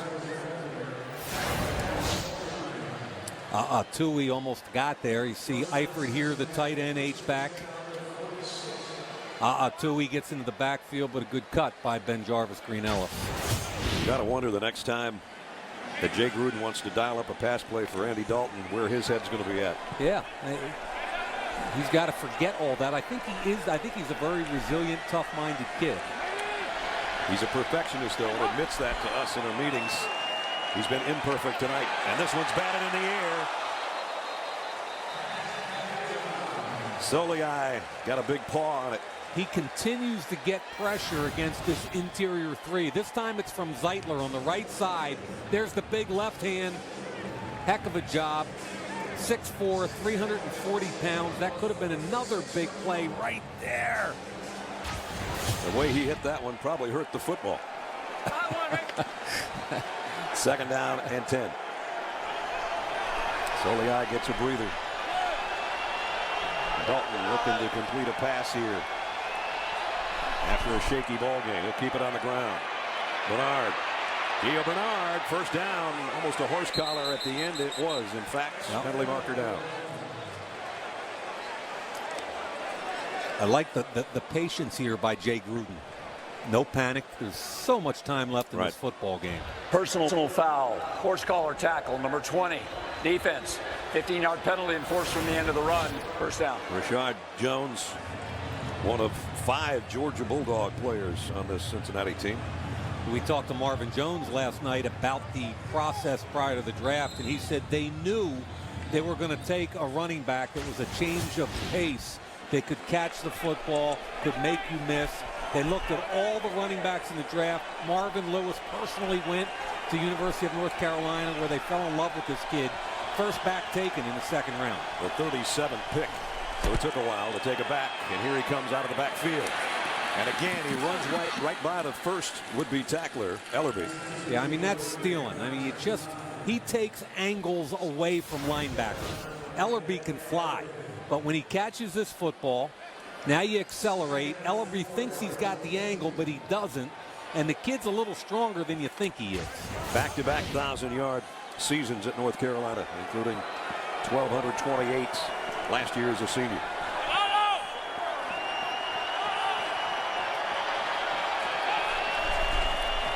Here's a stretch play. Whoop, that time he slips. Got up, though. Broken tackle. Dances his way for maybe a first down. Are you kidding me? I mean, that's why this kid is so fun. You want to talk about lateral jump cuts. Should have been -3 when he slips and falls. There's the slip. Gets up. Jump cut. Yeah, Right still there. dancing around. Just a little bit short of the first down. Third down, less than 1. Quick throw to the outside. A.J. Green with a stiff arm on the first down. And he almost got down the sideline before being run out. Well done. That was Dalton recognizing off coverage and quick snapping it and getting it out there. That was a run play. Coaches call that a smoke, where there's a run play, but the only person that knows it is the quarterback and the wideout. There's the quick toss out to Green, another Georgia player, and the guy that's going to run him out of bounds, Philip Wheeler from Georgia Tech. So it's down at the 13-yard line. Well, Cincinnati needs to finish, and they haven't been able to all night. Green with 8 catches, 4 of them have come on third down. Back to Bernard. Sneaky inside run, and then powers his way to 1st and goal. I don't even know how he popped out the backside of that pile. He followed his big left guard, Clint Bowling, through the hole. Bowling's going to start here and come up. Watch him get right in behind that big butt. Makes the cut off of it, and now the lower the pad level, and he just keeps driving. Eifert on Grimes. Wake is on him. He just keeps driving the legs. That's beautiful. That is. 1st and goal, Cincinnati. 11th play of the drive. They had a 15-play drive last time. The fade to A.J. Green. Almost one-handed it. Dimitri Patterson was covering. Yeah, that ball was out regardless. I think if you're going to throw the one-on-one to A.J. Green against a corner that's 5'9", you got to put it up inbounds and let him go get it. So 2nd down and goal. 2:14 remaining in the 3rd quarter. The Bengals have had the ball 12 minutes and 46 seconds. No points. The 0 time of possession is because it took Brent Grimes about 13 seconds to run 92 yards with the interception. 2nd down and goal. Run the football. They will. Bernard. Touchdown, Cincinnati. They found something, Ness, on this drive they really like, and it's power football. It's pulling the left guard Bowling, using the tight end Eifert as an offset fullback, and running power. So the Bengals, who have run the last 28 plays from scrimmage in this ball game, finally get the final 3 on this one. See the power, 65 and 85 shoulder to shoulder. Good job both by Bowling and Eifert. And boy, did Bernard do a heck of a job both in the pass and run game on that drive. Mike Nugent for his first extra point attempt of the night, and it's good.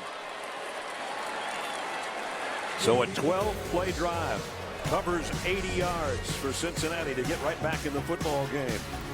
And Giovanni Bernard, his 3rd rushing touchdown of the year, 17-10.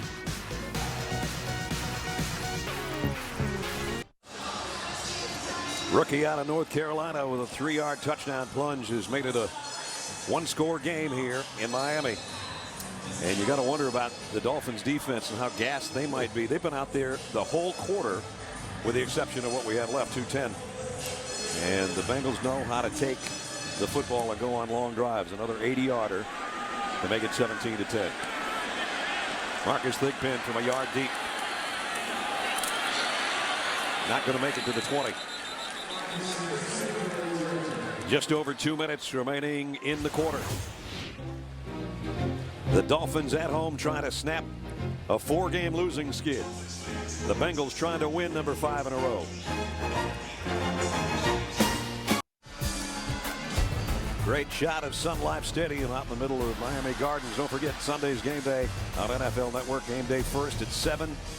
NFL Game Day morning at 9. Highlights follow in the afternoon games at 7:30. We cap it off with Game Day final after the Sunday night game. It's all coming up Sunday on NFL Network. This is the first offensive play since it was 9:50, so about 15 minutes of real time before the Dolphins snap it when you go back to the halftime. And then the one scoring play, remember, was Brent Grimes on an interception return for a touchdown. Michael Johnson makes the tackle on that play. Yeah, he did a nice job. First, he got Bryant McKinney off of him, and then he had Agnew on him. Did a really nice job getting rid of both those guys. So the first snap in almost an hour for the Dolphins offense gets them 0. Cincinnati's run 61 offensive plays to Miami's 37. It's up to Miami's offense to give their defense a break here. Tannehill on a bootleg off the play action. Completes it out to the 26-yard line to Rashard Matthews, who has to sort of pick up his game a little bit with the injury. And Brandon Gibson going on injured reserve with a patella tendon tear. And he was really a big part of their offense. Yeah, I thought he was starting to come into his own and had not been a slot receiver before. Did a nice job in the slot. Also like the call and the throw there. Gives them 3rd and short again. Move the pocket, keep that Cincinnati defense guessing. And let's see if they can pick up the 3rd down and keep their offense on the field and their defense getting an extra breather here as we're almost set to close out the 3rd quarter. The double A gap pressure again, both linebackers up close.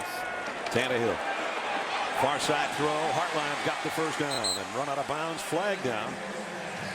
That's kind of a weird spot for a flag. Maybe he pushed off over there on Adam Jones. Right.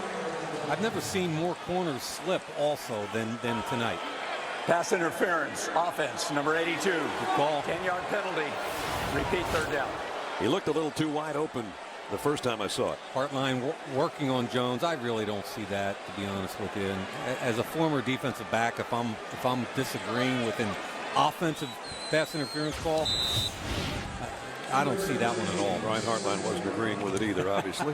So here's 3rd down and a bunch. Looked like they were going to have a first down. Keep the sticks moving here late in the quarter. And now they find themselves 3rd and 13. Yeah, and here's where Cincinnati's coming after you. Miller and Clay going to try to help Tannehill if they do bring the heat. They back out of it. Tannehill throws to the short man. That's Miller. He's run out of bounds at the 22 with 3 seconds remaining in the 3rd. And again, as frustrating as that is for Miami, their defense is going to have to come back on the field. I think it's the right thing. They dropped out of it. They rushed 4, check it down, and punt the football.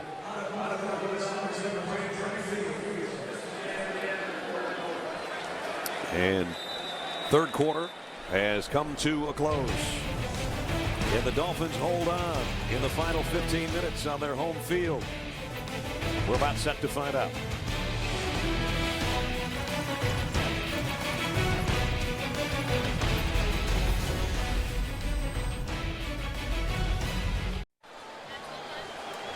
So we start the 4th quarter with Miami in front 17-10 and set to punt. Brandon Fields inside his own 10-yard line. And Brandon Tate back inside the 30. That's where he'll chase this one down at the 27-yard line. And he got peppered out of bounds after a short return. Talk about what Giovanni Bernard brings to an offense. Early in the season, check down against Pittsburgh. Takes everybody's angles away. Sprints into the end zone untouched. Same thing. Little check down against Buffalo. Whoop. Make 1 miss, 2 miss. Run through an arm tackle. Power into the end zone. You check it down 3 or 4 or 5 yards past the line of scrimmage, and that young man does the rest. So Cincinnati works from its own 30-yard line. And Jarvis Green Ellis, the tailback right now. Bengals trailing by a touchdown. Play action. Little screen pass out to Tyler Eifert. And he goes out for 5 to the 35. Well, partner, here we are, 4th quarter.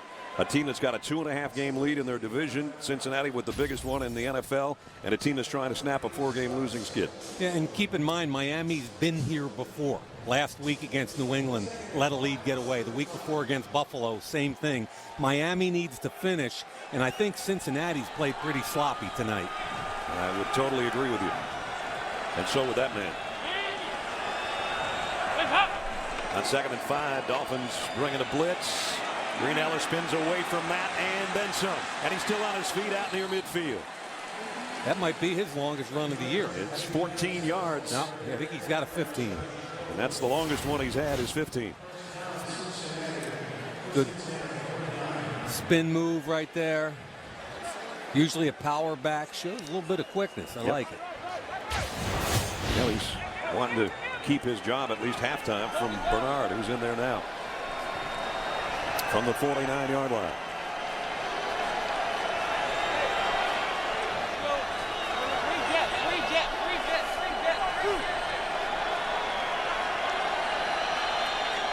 Andy Dalton in the gun. Quick drop. The throw over the middle. Lofted one out there complete to Gresham, the tight end, for 17 more yards. Oh, this was fortunate. You know, I thought he's done a better job this year of throwing with touch, but I thought this one could get picked off. Does a good job getting it over the linebacker, but I thought the safety could make a play on the football as opposed to Gresham.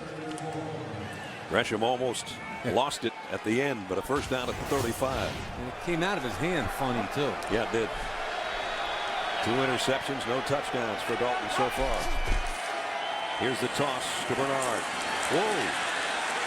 Got away from Grimes, trying to go the other way, and he's got blockers, including his quarterback.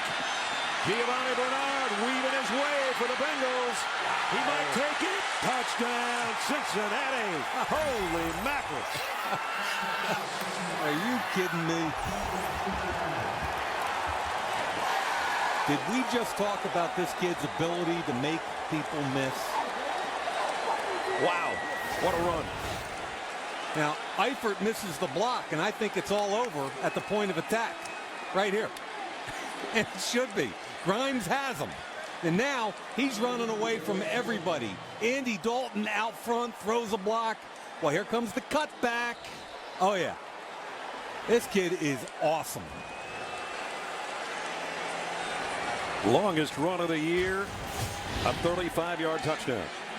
Mike Nugent for the point after. If Cincinnati comes from behind and wins this football game, they can thank their lucky stars and their rookie from North Carolina. His second rushing touchdown of the night, and we are tied at 17. Thursday Night Football is brought to you by Mercedes-Benz and the all-new CLA, starting at $29,900. And by Campbell's Chunky Soup. It fills you right up. Well, partner, about 2.5 minutes ago, we said, could it happen to the Dolphins again? Last week, a 2-touchdown lead at halftime against the Patriots. Tonight, a 2-touchdown lead in the third quarter. That's evaporated. We're tied at 17. And what will their answer be? Play action. Tannehill fires. Caught. First down. Mike Wallace. It's a pretty cool play, and it takes some pass protection because of the time involved. It's a double move and a comeback. So there's the hesitation to go. Terrence Newman turns to run with what he thought was a hitch and go. Wallace brought it back at the end. Really nice job by the receiver, and it takes a lot of time to throw that route. We told you the Dolphins didn't have the ball basically in the third quarter. That's their first down since the last minute of the first half. And we've got 12 minutes to play in the ball game. Don't forget the run. Here they come with a run. Thomas trying to get to the edge, and he got blasted at the edge by Chris Crocker.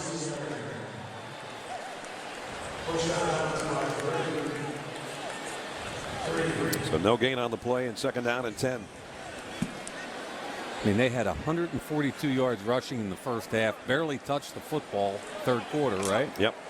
Had it for 2 minutes. You got to reestablish some physicality here. They got Miller back in the pistol behind Tannehill on second and 10. Blitz coming. Tannehill over the middle. Completes it to Charles Clay. And Tannehill hit the deck after letting that one go. Tannehill got crushed. McKinney realized the linebacker was coming and left Johnson to go get him. But at least got the ball out of his hand quickly. Remember last week against New England, they had a 3rd and 2 and tried to throw the ball. Strip sack fumble. Got a 3rd and 4 here. Don't want to give it back to a Bengals team who's got a red hot tailback right now. And they've already closed the gap with 14 unanswered points. Tannehill trying to keep the Dolphin march alive.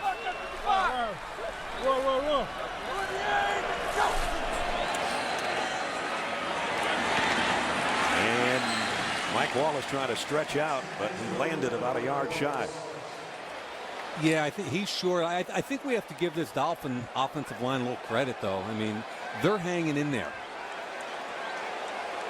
Time to punt.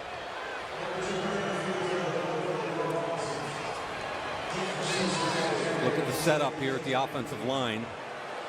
Alert, alert. Cincinnati not sure. There you go. Got the wide splits. Now they bring it back in. Yep.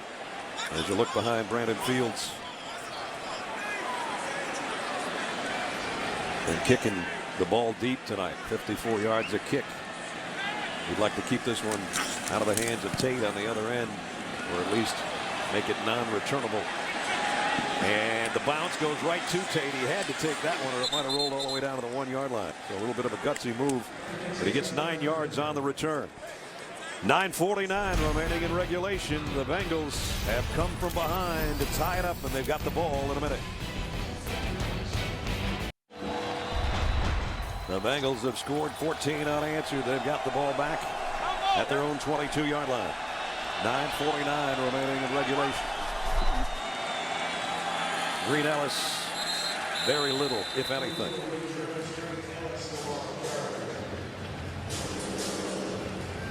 Well, no matter how you look at it, star of the show is Bernard. Absolutely. The rookie second-round pick has 8 carries for 78, 4 catches for 25. An electrifying touchdown the last time they had the ball.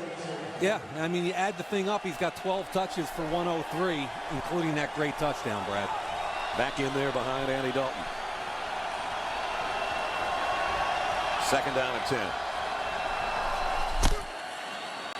Quick throw to the outside. Up over here, but watch Soliai in the middle just keep coming. He gets that Reggie White hump move on the center. Kyle Cook keeps coming, won't let go. Yeah. We've got the John Cena, you can't see me. You trust me, we can see you, pal. You weigh 345 pounds. Dude, we can't miss you.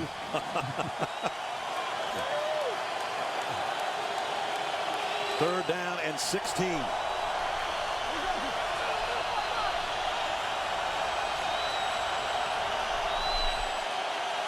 Dalton throws complete to Green. He broke a tackle. He's got a first down. He spins his way to the 35-yard line. Big time player at a big time. Yeah, you know, and Grimes misses another tackle.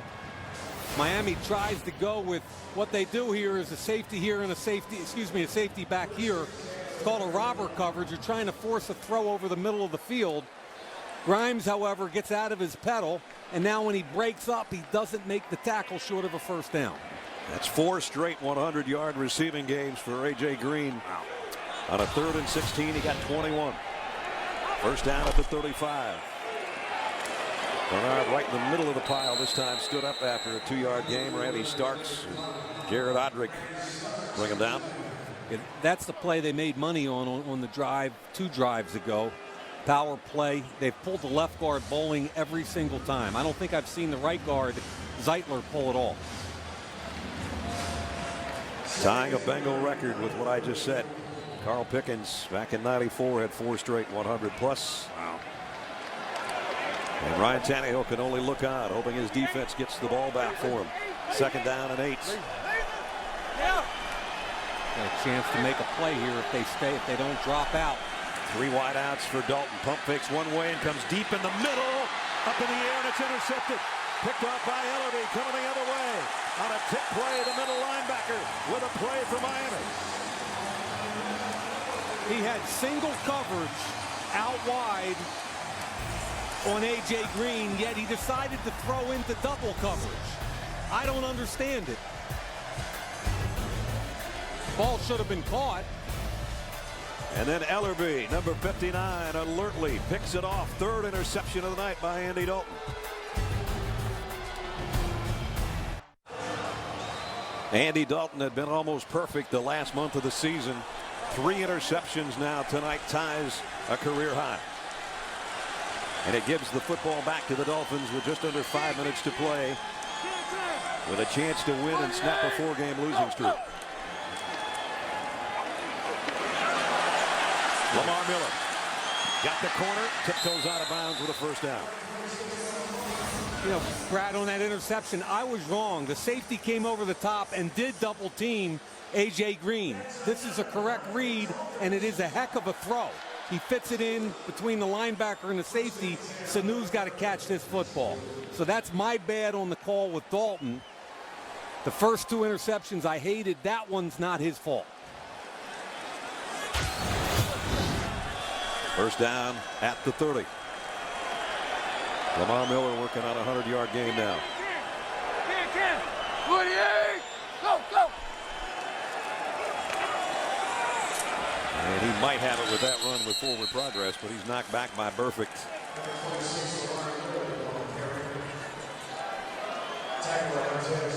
We'll have less than 4.5 minutes remaining on the next snap. We've talked about all the injuries that this offensive line for Miami's had, but defensively for Cincinnati, you lose Geno Atkins early in the ball game. They had already lost Ray Maluga coming in. They're playing with Vinny Ray as their starting inside linebacker. Giovanni Bernard on the sideline. Looks like he's shaken up. Second down and 10 for Tannehill. You saw the disparity in the number of plays. This is only the 10th play for the Dolphins offensively. Thanks to Grimes' interception, return for a score, and Ellerby giving it back to him right now. Right. Tough night for the redhead. Yeah, I thought he had played 3 exceptional games back to back to back. Yep. And this one's a little bit of a regression. Now, this is a pretty important play here. You're talking about 3:40 and running in the fourth quarter, tie ball game, 3rd and about 5. Miami has matched what they did last week, and they lost to the Patriots on the ground again tonight. They need 6 through the air here. Tannehill, pressure coming. Throw a little bit high. Is there a flag? There is not. Adam Jones makes the play. Really good pressure. Ball comes out. Jones, man coverage. The slip. He's on his back, ripping his arm. What do you think, partner? I'd say interference. Yeah. So would Ryan Tannehill. Yeah.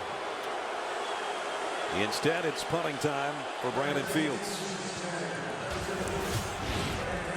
And Joe Philbin still asking the question on the sideline. Maybe more of a statement than a question.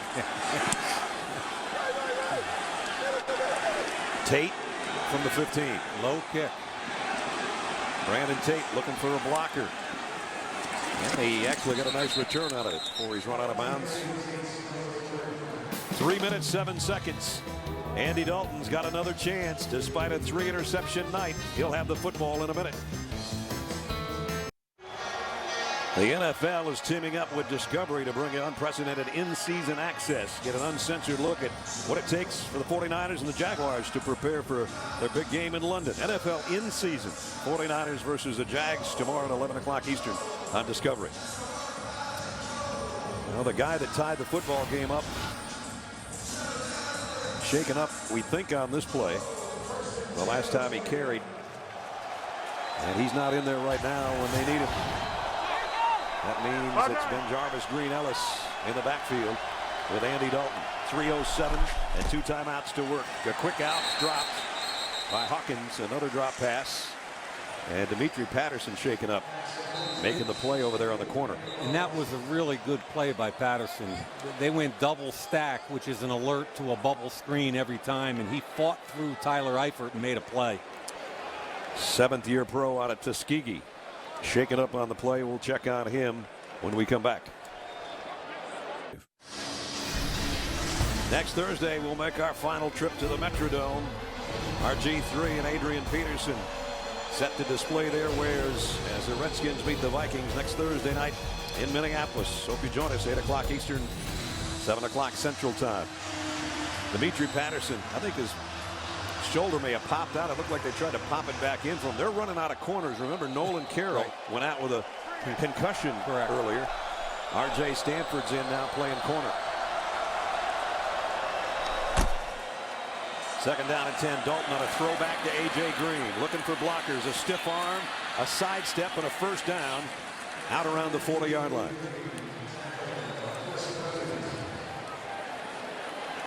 Well, A.J. Green doing his thing on that short pass that he turns in to a first down. It was a nice stiff arm on safety Rashad Jones.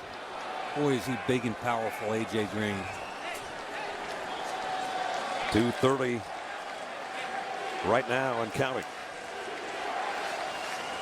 First down, Cincinnati at its own 39. Can he make it 10 career game-winning drives in the fourth quarter?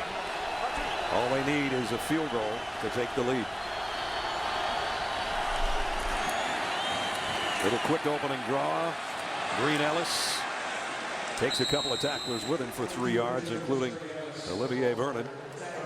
That'll take us down to the 2-minute. And remember, Cincinnati only has 2 timeouts left because Dalton had to take one early in the third quarter. There it is. 2-minute warning.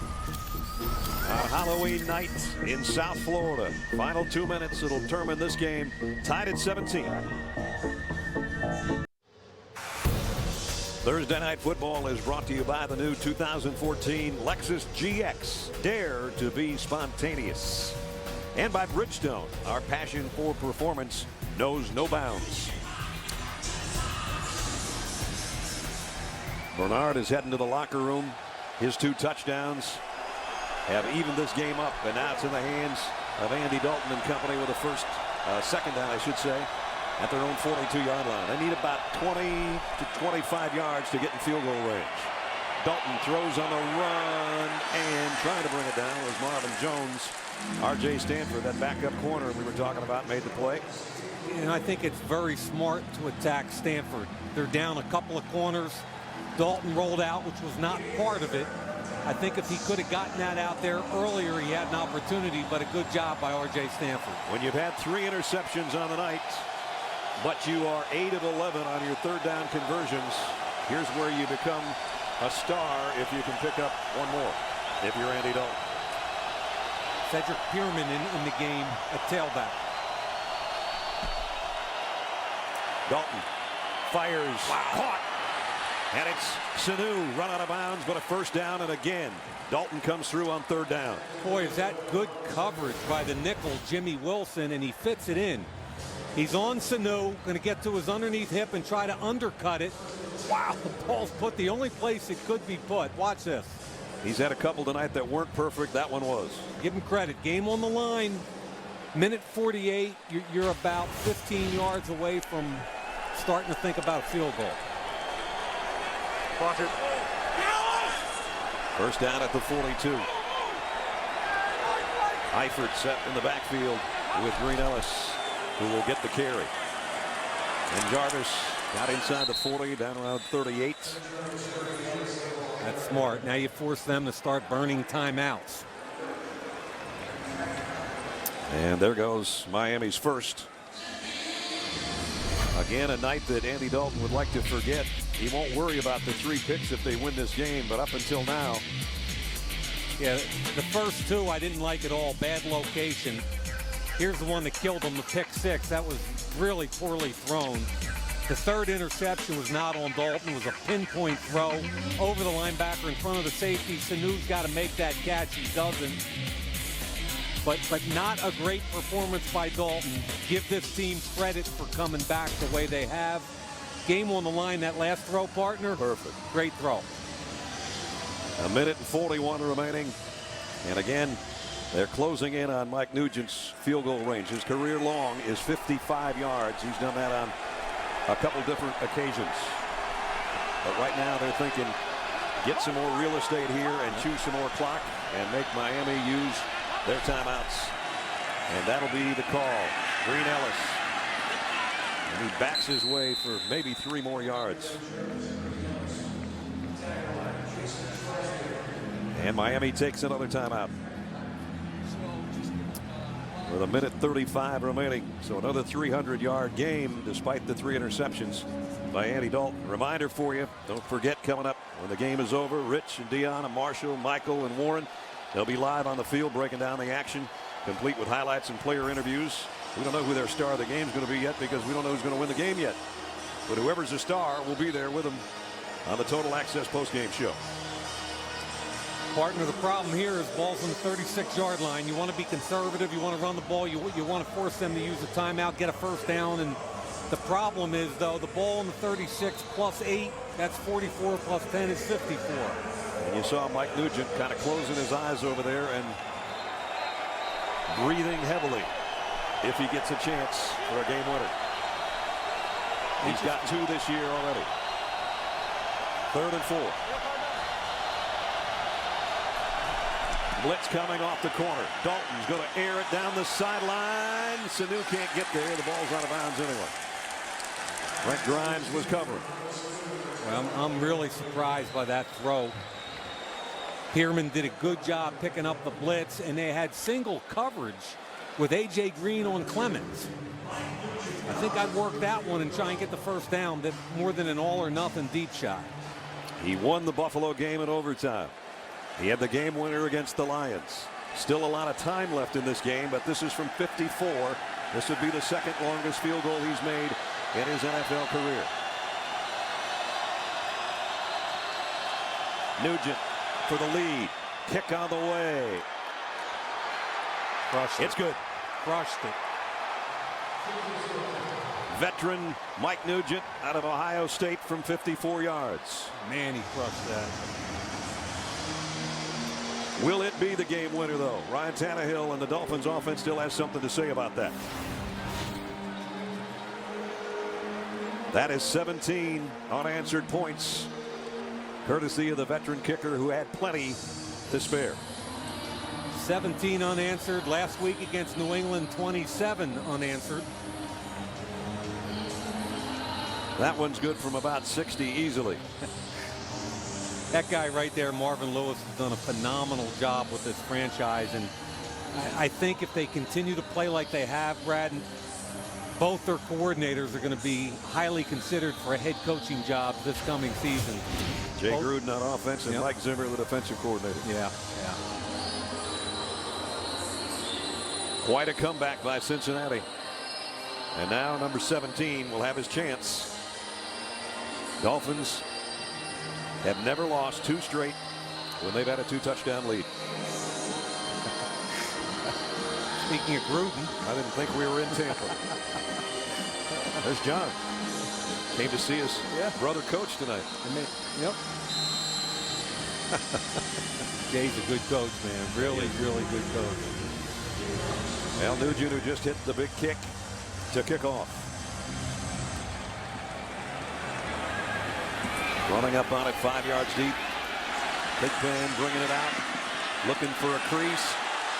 Found a little one as he got across the 20 out to the 24-yard line. 29-yard return. Here comes Ryan Tannehill, the 2nd-year quarterback out of Texas A&M. And compounding the whole issue here is that your field goal kicker is a rookie. He's missed most of his last 6. He's hit 1. Yeah, he's 2 for his last 7, I believe, isn't he? One for his last 5 coming in tonight. Missed an easy one and made an easy one. That's right. I forgot about the one he made. You're right. Tannehill goes under. Just got buried by that front wall. Michael Johnson draped all over him. 3rd sack of the night. That's what you don't need right there. Yeah, and this is their typical X stunt. Michael Johnson's going to come under. The defensive tackle comes around. Johnson does a great job beating McKinney inside, fitting through the space with Garner, who tries to pick him up. And that's a sight all too familiar for Dolphin fans from this season.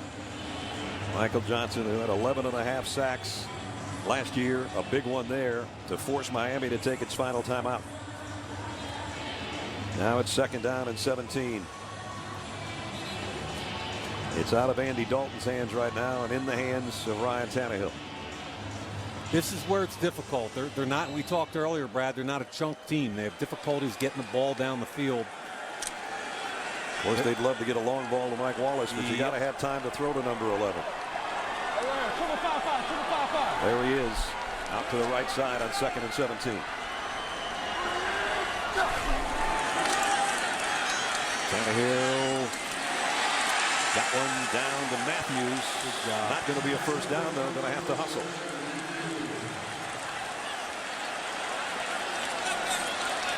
That's a heck of a throw right there by Tannehill. Remember, it's 3rd down and 1. Can't spike it here. And he completes it out to the 42-yard line. And now it is a 1st down. That one to Charles Clay. And the Dolphins hustling up with 40 seconds remaining. Remember, they're out of timeouts. Now they will throw again. I thought maybe he was going to clock that one, and he got it out to Wallace, and he got out of bounds. I like that play.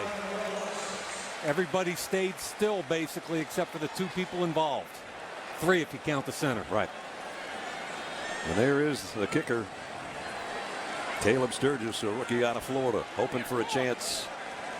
They still got to cover a pretty good piece of ground here to give him a shot. They got to get down to about the 35 just to give him a 53-yard attempt. His long this year is 54. Which is what Nugent just hit moments ago to give the Bengals the lead. Tannehill with no timeouts. Fires. What a play. Pitch and catch to Hartline. Out of bounds. 20-yard pickup.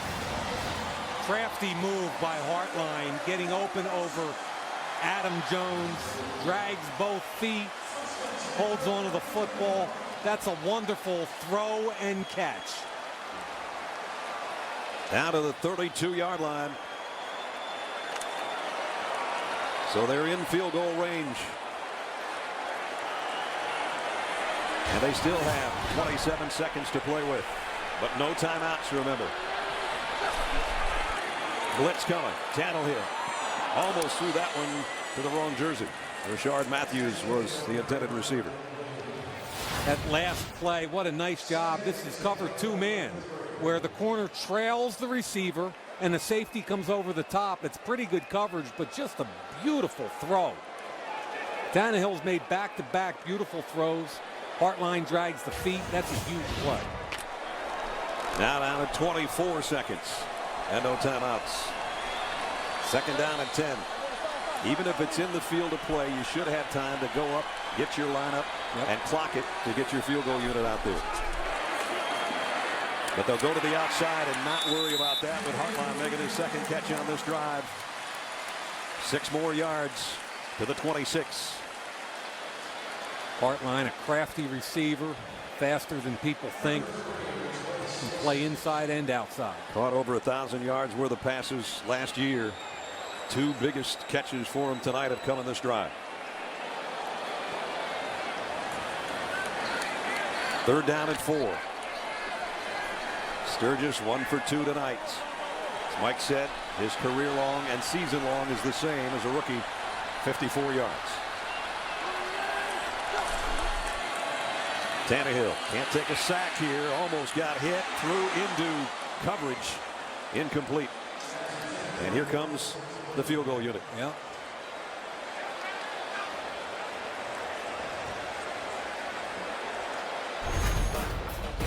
Earlier in the ball game, Sturgis missed a 34-yarder wide left.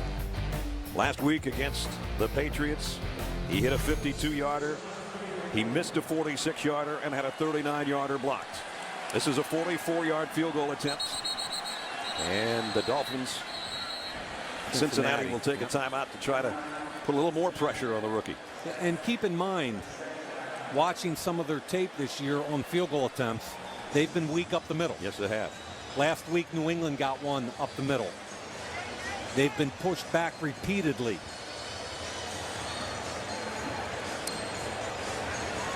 So Marvin Lewis taking the timeout. Cincinnati down to 1. I'll tell you one thing, Brad, and those 2 throws that Tannehill made on that drive were really impressive. Both to Hartline.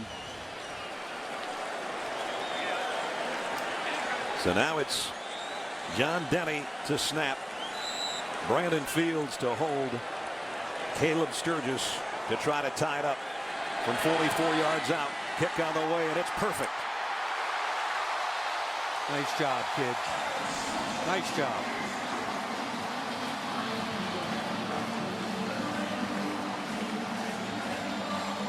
Tied again with 11 seconds remaining. 50-yard drive in 9 plays. And when they desperately needed 3 off the rookie field goal kicker's right foot, he was perfect down the middle.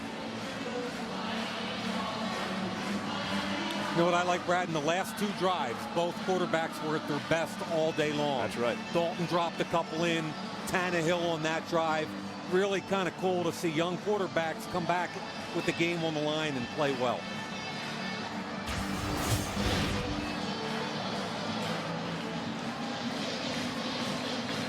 "11 seconds remaining in regulation."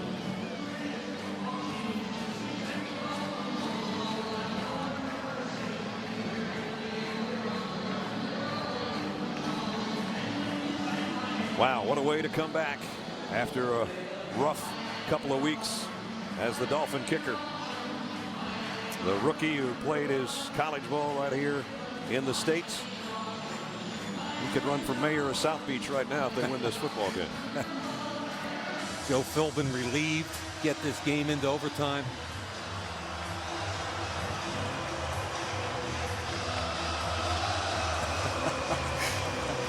Special teams coach is about 10 yards on the field, just got pulled off by one of the refs. And Sturgis will kick it deep. Actually running up on it at the 4 is Tate. And Tate out across the 25 with 5 seconds remaining in the 4th quarter. That's Miami special teams coach Darren Rizzi. So Andy Dalton, whose Bengals came back and scored 17 unanswered. The defense, though, just allowed a 50-yard drive by the Dolphins to tie it up with the field goal. And now we got 1 snap left before we head to overtime.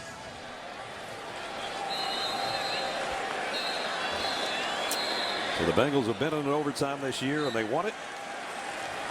They're going to another one right here in Miami. So 60 minutes wasn't enough. We go to overtime.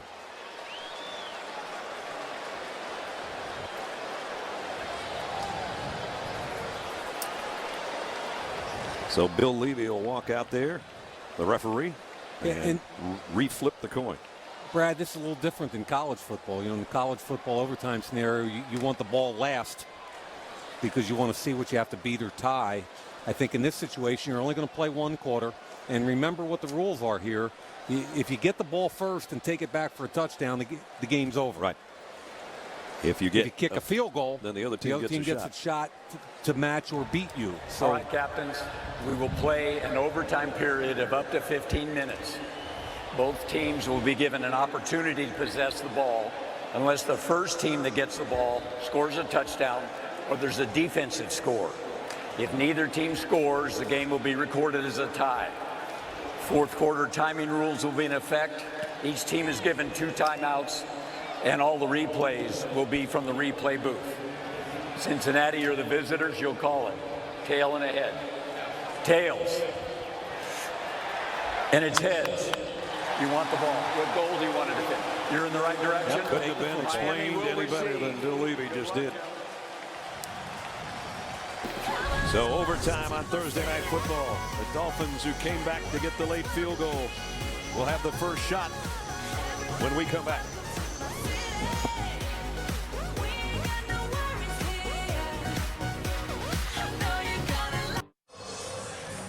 Set to start overtime at Sun Life Stadium.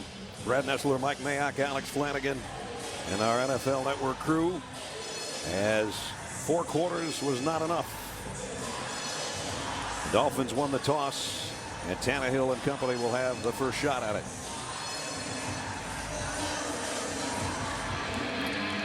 Mike Nugent, who tied the game, or rather took the lead in the game late in the quarter with a long field goal, will kick away to Marcus Thigpen.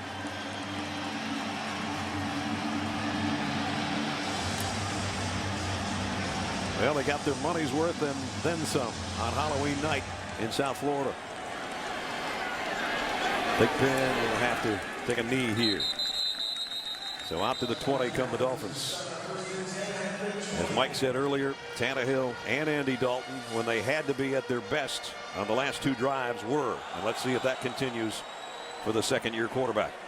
And the Dolphins down to 6 healthy offensive linemen, I think, have done a heck of a job with that group, and give line coach Jim Turner a little bit of credit for that, keeping it together. Hartline, who made 2 big catches on the last drive, is out to the near side. Wallace, the wide receiver, the other way, but this is going to be a run all the way for Lamar Miller. He's had a good night. Over 100 yards on the ground. Some pretty impressive young backs tonight. Miller's had a heck of a game other than the 1 turnover. Yep. And obviously Bernard was the star of the game until he got hurt. One a rookie and one a second-year player. Both out of the ACC. One from North Carolina and this guy from Miami. First career 100-yard game, in fact, for Lamar. All 6 offensive linemen in the game right now. The only ones they have left. Tannehill throws out to Clay. Puts the brakes on. Nice spin move. Good balance. Almost got him a first down. Nifty footwork by Charles Clay. Yeah, it was pretty cool. He spun away from the nickel, Chris Crocker. Crocker comes up to make the tackle. Spin move. Stays on his feet. Charles Clay's one of those tweeners, and you can look at that negatively or positively. I think the Dolphins choose to look at it positively. Remember, they signed a free agent tight end, Dustin Keller. He got hurt. This kid's had to do a heck of a lot this year, and I think it's stepped up. Third down. Now to 5 seconds on the play clock. Take a timeout. You get 2 timeouts in overtime. There goes 1. So a big third down and a long yard coming up.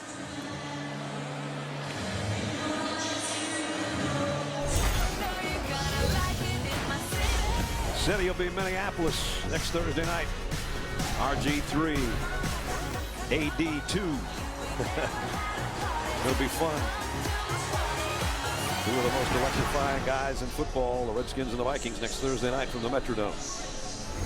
Okay, partner, it's third down and a long one right here. Had to take a timeout. Only 1 left for Miami. It's a good timeout if you get the first down. Otherwise, it doesn't look so good. You know, and it doesn't matter as much in overtime, burning 1 early. You get 2 for 1 period. Let's see what they've come up with. Yeah, so 3rd and 1, get it right. Here comes Agnew late, and now there's confusion. You shouldn't have confusion after a timeout. No. Clay in the backfield on one side and Miller to the right of Tannehill, who's going to throw on 3rd and short. Double clutches, trying to tuck one in there. It's incomplete. Adam Jones knocked it away from Hartline. Yeah, it's tough to fit slant in there when you're standing there patting the baby. They're burping the baby. It's really difficult. Hartline's going to run slant. Adam Jones jump, undercuts it. The ball's way too late and low. And so a wasted possession in overtime, and Fields will punt.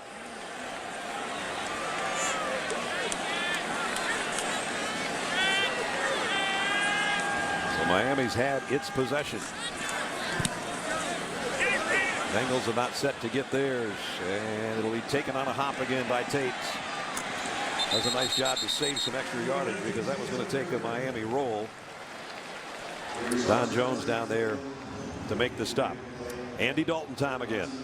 Yeah. Last word with Jay Gruden, and onto the field with a chance for another 4th quarter or overtime win for him.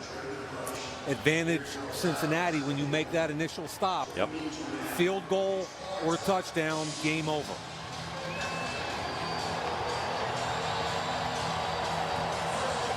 They start at the 25-yard line.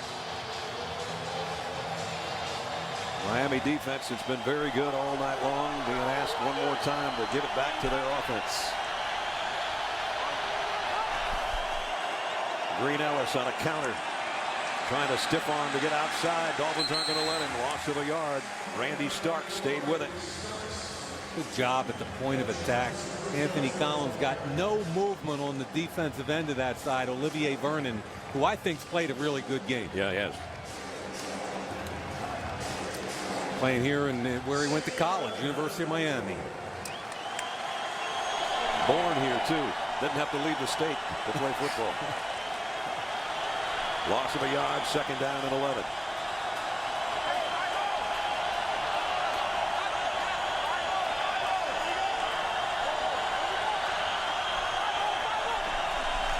Dalton fires complete to Gresham.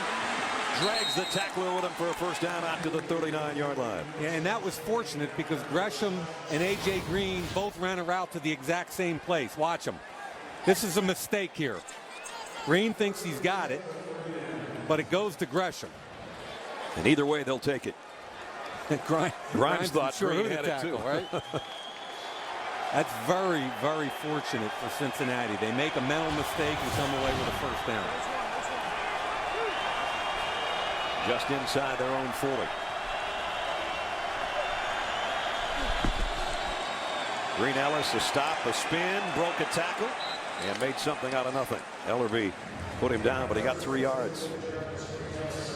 Made Cameron Wake miss him in the backfield. A couple spin moves today by Ben Jarvis, Green Ellis, huh? Showing some fancy footwork. Yeah. Much like Giovanni Bernard. Gresham stretching out over there on the sideline. 2nd down and 7. Pierman in the backfield this time. And Miami with their pass rushing defensive tackles, both Odrick and Starks in the game along with the nickel package. A.J. Green is the slot man, the second of the receivers on the right side. Pass, wow, complete to Sanu, and I bet he wishes he hadn't caught it. Well, he was going to get hit either way, I guess. Brent Grimes is so stinking feisty, man. I love watching this kid play ball. He's going to read it quickly and just watch him flash through the block attempt by Sanu and make a play. That's awesome. Drop your headgear, your shoulders in there. That's beautiful. Form tackle. 3rd down and 5. And Cincinnati's going to take a timeout. Sanu was shaken up on the play. And they were deciding who to get in there to take his spot. I think it's going to be Sanzenbacher. Grimes, remember, a 92-yard interception return for his first National Football League touchdown is what gave Miami a lead earlier in the ball game. And Cincinnati comes back to tie the game. Nugent's field goal gave him the lead, but Sturgis' field goal with just seconds remaining in the 4th quarter tied it up again for the Dolphins. Hey, if Miami wins this game, to me, the player of the day is the corner. I'm going with Grimes. That to me, he had the pick 6. He's been consistent all day long. I think the kid's played his tail off. You want a big 3rd down on Halloween night? With a team wearing orange and black, here you go. Right here down the bottom, 1-on-1.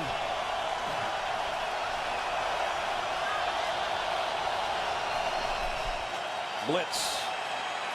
The throw caught by A.J. Green, as only A.J. Green and maybe Calvin Johnson and Julio Jones can do it. I might throw Larry Fitzgerald in there. Yes, I would. But you're hitting it right on the head. Grimes got aggressive with him there, right there. Watch him contort the body, go up in the air, both down. That's gorgeous. And then Pierman, who's in because Bernard is on the sideline, does a great job picking up blitz. Really well done by Cedric Pierman. Career high night for A.J. Green. That's his 11th catch. First down, Cincinnati in overtime with 10 minutes remaining in OT. Green Ellis on the inside run, stood up at the 39. Pickup of a couple. Just a one-back power play there. Double team the nose, pull the backside, left guard. Clint Bowling's done a heck of a job pulling tonight. Dolphins change up a couple of bodies defensively. Nugent warming up on the sideline for the 2nd down and 8. Still need yards. Going to force you to make a decision here because A.J. Green comes all the way over here to the sideline. Grimes is on him down here at the bottom. Dalton, 3 interceptions tonight, but a chance to win the game on this drive. Throws, and this one should have been caught by Sanu. We've had some drops tonight.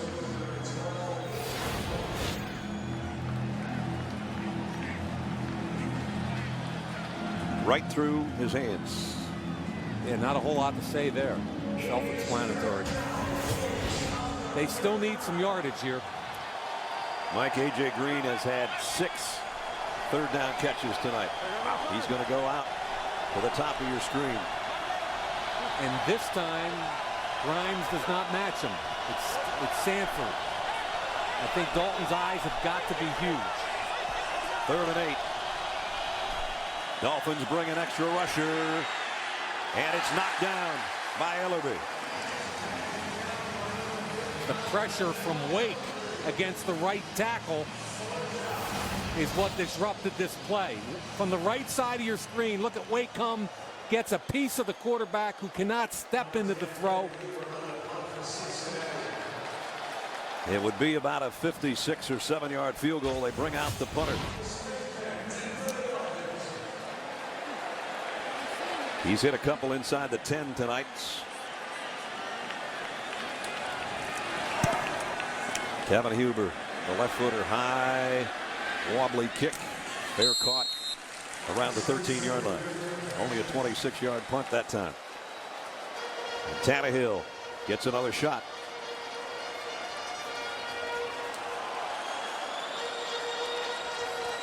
Jay Gruden goes over to have a seat next to Andy Dalton, hoping to get the ball back. 90 plays for Cincinnati tonight. Wow. 90 versus 58 for Miami. You've got to believe Cincinnati's defense has got to be more fresh than Miami's. High backfield with Lamar Miller behind Tannehill. They don't want him to run the football. They've walked Aloka up there along with both linebackers. Solid 8-man front. Let's see if he checks out of it. He will throw. And he's going to go deep. Got a man out there, and it's going to be interference. On Terrence Newman. Oh, yeah. And let's give Ryan Tannehill a ton of credit. He read the box correctly. Cincinnati challenged him to throw the football. They blocked it up, and they threw it. All the Miami fans wanted to see a vertical. There it is. Not a catch, but just as good.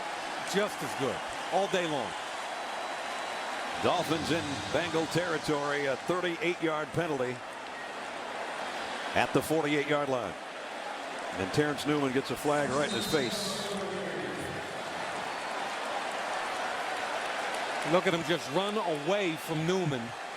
Great protection. Tannehill in the shotgun on first down. Wanted to go right, comes back across the middle. Good toss, got it to Miller. Miller to the 40. And now the Dolphins are closing in on field goal range.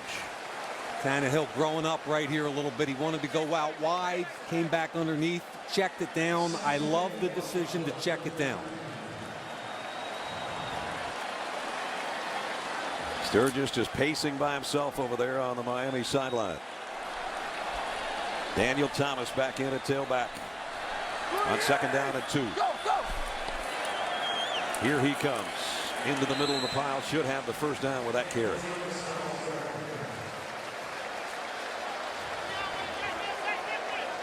Remember, next score wins, right, partner? Yep. We're now officially in sudden death. The Dolphin faithful that have been waiting for 4 weeks to get off the loss column, and they're still holding their breath right here in overtime. The Dolphins huddling around as they bring out the sticks to see if he got the first down. I thought he had it, but maybe not. Nope. A few links off. That's your first one in 3 years that you missed. I challenged the spot. Well, you have to, because it's going to come up from up top in overtime, right? There's General Manager Jeff Ireland. Controversial moves in free agency this offseason. They spent an awful lot of money. People questioning whether or not it's going to bear out for this team. Critical night tonight, trying to get back to 500. Spent good money on Brent Grimes, I'll tell you that much. Yeah, favorite move of all of them. I agree with you. 3rd down and inches. Charles Clay in motion. Second man is not going to get there at all. Loss on the play for Thomas of a yard. Really nice job inside, getting low. Here comes the punting unit. Watch him get low under here. There's the penetration at the point of attack. Agnew can't move. Adam Jones. That's really good team defense. Neither coach willing to give their field goal kicker a long shot. Nugent first, and now Sturgis, so Fields will kick to Brandon Tate.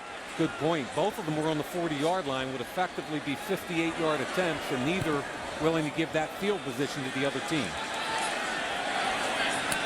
Nice job by the Dolphins to get down there and almost catch that football. Jimmy Wilson on the special teams.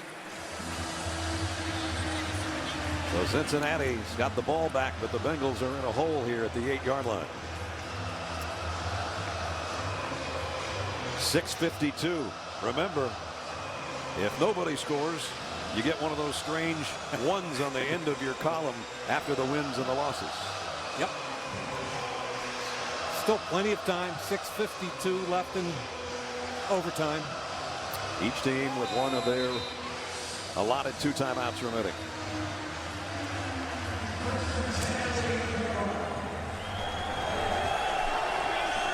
First down from the 8.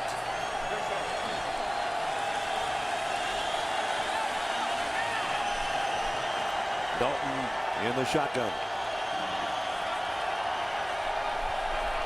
From his own goal line, had to get rid of it in a hurry and had to get rid of it too fast. Intended for either A.J. Green or Gresham. Again, both guys kind of in the same spot. Well, a linebacker X stunt, meaning the 2 linebackers, Ellerby and Wheeler, crossed. Immediate pressure up the middle.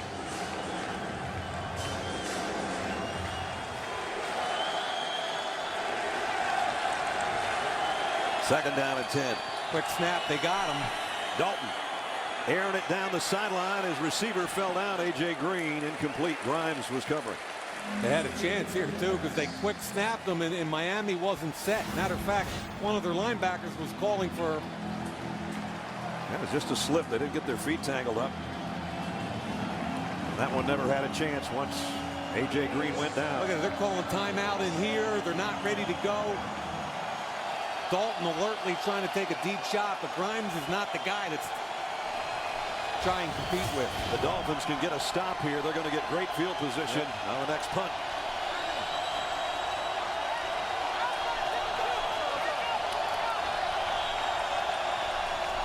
Third down and 10. Dalton in his own end zone, and down he goes. Is it a safety? Ball game.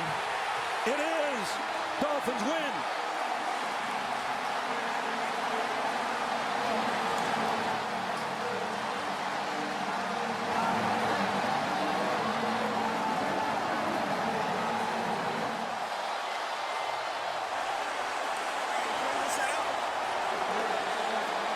Andy Dalton goes down in a wake. Named Cameron, a safety, ball game, end of a 4-game losing skid, the end of a 4-game winning streak. Cameron Wake on a slant is going to beat Zeitler, the guard. Slants down inside. Zeitler lets him get across his face. This is really close. Where the football, what a great job by Wake. Cameron Wake, who tweaked his knee against the Atlanta Falcons. They got to take a look here because it's the football has to be all the way out of the end zone. Okay, the football right now is in front of the goal line, right there. Then he tucks it and it crosses the plane of the goal line. Everybody still standing around on the field, both teams. Cameron Wake, big night, and maybe the biggest play for the Dolphins in the last month. That's closer than people think, and it's a booth review. All reviews from the booth in overtime. Now that ball's out of the end zone right there. When he tucks it, it crosses. I think it's got to stay as a safety from my perspective. Called a safety on the field. He tucks it on his own. This isn't pressured. He's going to pull it back right there against his shoulder pad. And then the helmet's right on the ball from Cameron Wake. Yep. What a way to end the ruling on the night. field is confirmed. Yep, it's over. Safety.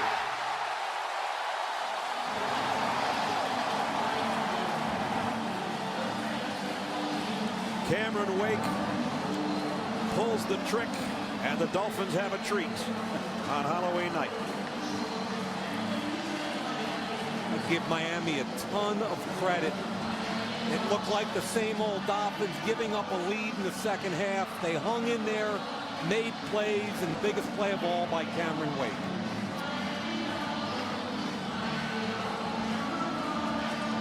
Cameron Wake is going to be with the guys on the Total Access post-game show. Highlights, analysis, interviews, press conferences, and all the rest. What a night for the Dolphin front. We talked about them about 4 hours ago on the pregame show that when they're healthy, they're good. Next week, Redskins and Vikings. Hope you join us from the Metrodome. Third time in NFL history that a game ends in overtime with a safety. Total Access postgame is coming up next. Dolphins 22, Bengals 20 in OT.